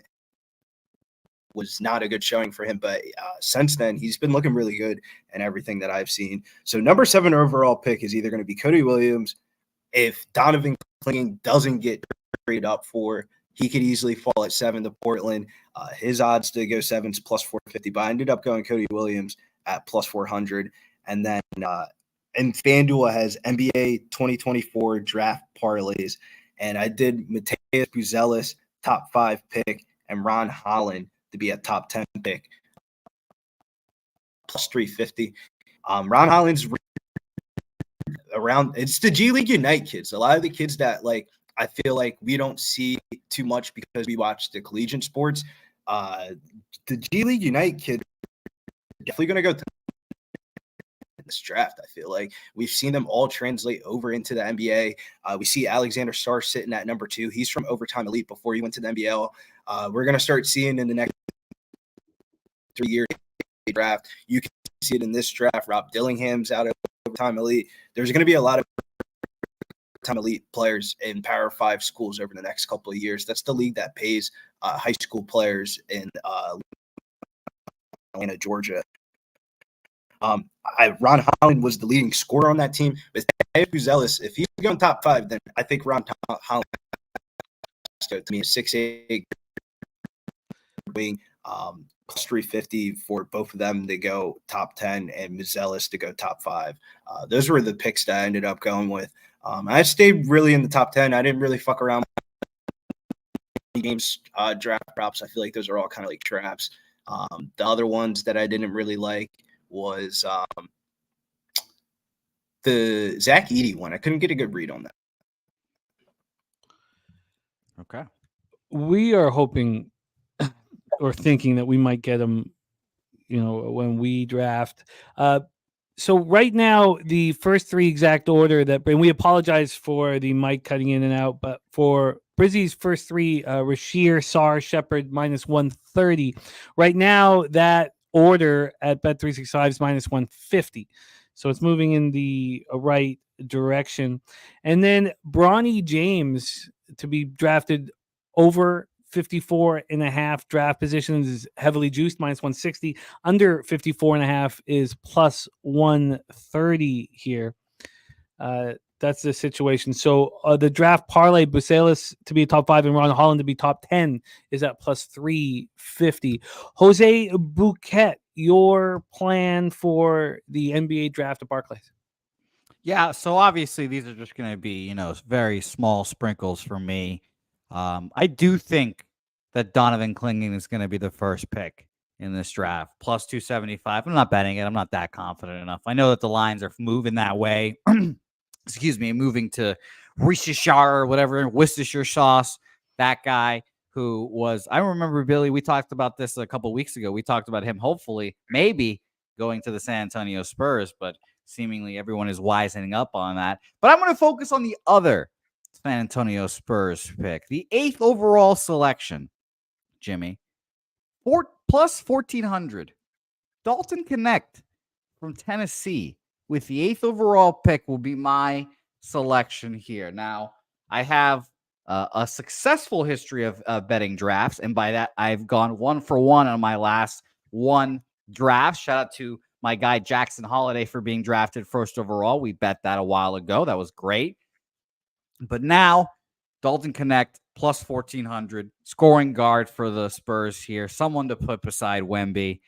We'll see if they draft Stephen Castle, whatever his name we're going to call him. It might be a little painful, might hurt a little bit. But in my ideal world, they just say, fuck it. Let's just draft the white guys. Draft Dalton Connect. Draft the shooter from Kentucky, whichever, Reed Shepard, Dillingham, whichever one of the two he is, and we'll be happy. So that will be my official play. Did you hear today. about the rumors at number 8? Did you? No, I have the rumors not. at number 8. There's a dude named Tujane Salon from France. He's the youngest player in the draft, and him and both have the same agent. And odds from went from plus 1,000 to plus 340 to go number. I don't know how that's gonna work out. It could be a reach, but I mean, them having the same agent kind of cements that like he should probably go top 10 or 15. I definitely think number 8 at plus 340 is sitting there. Tujane Salon. You pair the 2 French guys, the center. They both have the same agency. They're both going to be on the same national team. Makes a lot of sense. Yep, I don't hate that one as well. Plus 400 on Bovada here as well. So both good value all around. I love it. I love it. I love it. Thank you for rocking with us here for the draft, Brizzy. We got WNBA back in business Thursday and Friday. You can catch Brizzy right here. We'll go to work on Brizzy's mic to get it locked and loaded here for our WNBA breakdowns for tomorrow and Friday, because when Brizzy talks basketball, it is must listen. Buzelis minus 170, top 5 pick. Exact order: Rashir, Sar, Shepard at minus 130, and then Buzelis to be top 5 and Ron Holland to be a top 10. That is at plus 350 for Brizzy, and Brizzy has tweeted that out. Our guy Jose on Dalton Connect to be drafted 8th overall by the Spurs at 14-1. Brizzy, my man, your mic is a little messed up, so be tight with this, but tell us a bit about the big UFC podcast, 303 UFC 303 that pops off on Saturday. Tell us about the Locker Room Talk podcast. Yeah, I would just hit the like, subscribe. We'll figure out the mic situation. Might have to switch computers. Might have to go bring off the desktop or something. So probably tweet out entire board or something like that, so everyone can kind of see what's on. Because I like the Stephen Castle to go number 4 with the parlay of the first 3 picks, because that's at plus 190, and him to go number 4 is like plus 115 at some places. I love it. I love it. I love it. Respect Jay Peasy. We love you, Brizzy. We love you, Brizzy. We'll get Brizzy right for WNBA action Thursday and Friday here with us. And we love you, Brizzy. Please support and follow Brizzy at getting_Bills_. Let's review all action, Jose, my friend, before we put a bow on this. The Haktua play of the day from Skunt Blaster was Belgium team total over 1.5 and Portugal money line. That same game parlay at plus 1 18.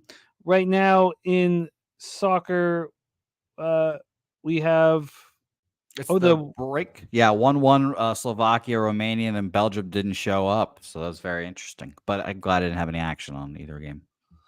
wow. Okay. Yeah, now Belgium plays France apparently in the next round. So that's going to be a gigabanger game. Go ahead and just put your money on France. Then we have Viper NB. Viper NB is on the Braves money line. That's still to come. 3 p.m. Eastern in 43 minutes. Jose will be all over the Hamburg, Germany Volksparkstadion. Czechia versus Turkey. Both teams to score at plus 130 and Türkiye draw no bet at minus 112. We have Nordi also on the Czech draw and Portugal minus 1.5. In Copa America, Jose is on draw, no bet, Venezuela at plus 155. He's going up against Billy Friedrich, who is on Mexico money line. He's also on Turkey money line. Billy, if I win this bet, Billy, I'm going to come and fucking outbench you. I'm going to take that lightweight you put on the rack and just fucking shoulder shrug and put that shit up and down with the power of Venezuela, you motherfucker. Wine Time Sports is with you on Venezuela, plus a half at minus 135. Robert Franklin on Ecuador in the under 2.5. And Mikey Money is on the over 2.5 at even money in the Czechia Turkey game. Again, that pops off in 42 minutes. Robert Franklin is on draw Turkey Czechia as well. Troy Torrance is on the Braves money line. And the Astros spot end of the first, no runs in the first inning. And Sharpie said that Arrighetti getting his catcher from AAA today. BJ's best bet is on the Orioles money line, and F3 gave us the Cards team total over 3.5. Truth Teller gave us Singer over 5.5 Ks, Nats Padres over 7.5, and Rockies Astros over 8. Gerald Jones is on the Astros run line. Vipe on Seattle money line. Oh, that's on right now. Seattle money line. Morgan Spooner, Phillies props, Schwarber homer, Castellanos homer, Harper homer, and Bohm homer. Then the ribeye play of the day, Nathaniel Lowe, plus 195. Gifted Cartel's best bet is the Detroit Tigers, down 2 right now to the Phillies. Lots of time left. Kong's Clips is on the Kansas City Royals team total over 5.5. Mike Wilkerson's also on that over 8 in Astros Philadelphia. Rodney Barton on Tigers plus 1.5, Rockies plus 1.5, Rangers money line, and Nats plus 1.5. Joe T is on that Astros team total over first 5 and full game. So that's action from our chat here. Razor Sharp Picks gave us his full card at Delaware. Thank you for sharing that with us, Razor. He is at the Delaware racetrack right now. If anybody is in the area, and Dust saying that Bohm already cashed. I love it. I love it. So there is Razor Sharp Picks first action at Delaware Park. Then for us, TJ on the under 8 and Lopez over 5.5 Ks in Braves Cards. We stayed off game 2 at this point. TJ's on the over 8 in Rockies Astros. That's just popped off. Justin McKelvey stacks play today's Alvarez RBI. Then Miami Marlins, Kansas City Royals. TJ's on the first 3 under 2.5. We've got to the bottom of the first in that one. I'm on that full game under 9. Then we did the ribeye. So next up for us, TJ's on the A's at plus 114. Ron Crawford spreadsheet dog play days on the A's. Then TJ's on the Guardians first 5 plus a half at plus 127. He's on the New York Mets. I will be as well. Then Blue Jays Red Sox, we stayed off. TJ's on the under 8.5 in Dodgers White Sox, although he did bet the under 4.5, just wasn't available to give out as an official pick. I bet it as well. I tweeted it out. I bet it under 4.5 minus 115. Jose's on the White Sox first 5 plus a half and the under 8.5 at minus 120. And then we shut things down with Jose and I both on the Chicago Cubs. So not a ton of quantity of action, but that's okay. This was a tricky card. And all that matters is winning. Razor in the house is live in the pick 5, closing it out here. Cash both early pick 3s, 2 exacta, 2 trifectas, and a superfecta for our Razor Sharp picks. I love it at his home track right here. Speaking of home tracks, and I know Woodbine's my home track, but my actual home track of Hastings in Vancouver, I'm going to be hammering on Friday night while we are celebrating the life of our friend Parlay Tease on Hoop Yeah, I'll be Sportsbook. there. I don't know what I'll be doing, betting wise, but I'll be there as well. So it'll be fun. Well, I'm sure we'll have our action going from Friday, but I'm also going to be betting my home track, Hastings Racetrack. Shout out to all of you guys. Old E, Razor Sharp Picks was on 1-2-10 in race 5. 1-2-10. Let's get that out. How many minutes to post, Razor? 1-2-10 to cash out the pick 5. Very, very exciting. I will be following along. Billy Friedrich, UPK, Ayash Yala, our guy Robert Cherry, Zoe Faye says, let's go. O's, those dirty birds straight 12 on base yesterday. Time to bust up the losing streak. Dust 10, A, Yo, D, Joseph Gomez, Mally, Mal, Andrew G, Jay Peasy, Kongs, Clips, Lee Davis, Ken Wood. Thank you guys. Matt Complex, Saturated, Stephen B, Joey Marinaccio, the Dapper Capper, Johnny K. Thank you all. Thank you all. Phil the Kill, Ramon Scott. We love you guys. Truth Teller, Wine Time, DC, Christopher Comatini, Think Blue. Thank you guys. Thank you. Ron Crawford, Sancho, all of you guys. Thank you so much for your support. And Jose, thank you, my friend. Now the number one is a 5.7K payout. Ooh, that's exciting. Okay, I'll be watching.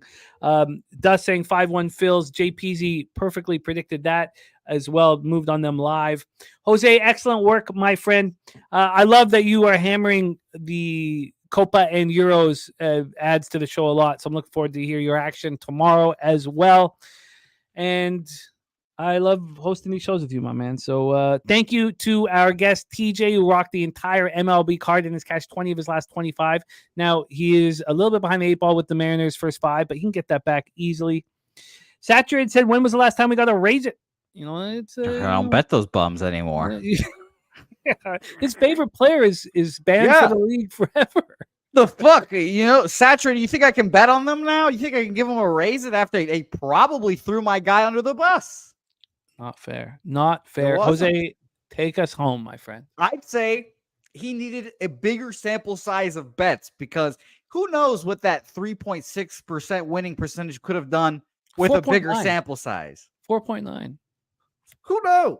Who knows? Maybe he could have been 60% if we give him more time. So if he watched the show, I would love to have him as a guest. They say, hey, plays one day. I'd love to do that. He can do all of his plays in Spanish. I'll relay everything. It'll be great. It'll be great. But shout out to you guys. Old D, Razor, good luck today. Zoe, Saturated. Good luck with Terrence Shannon as well. Justin McKelvey, all you guys. We appreciate you guys for watching.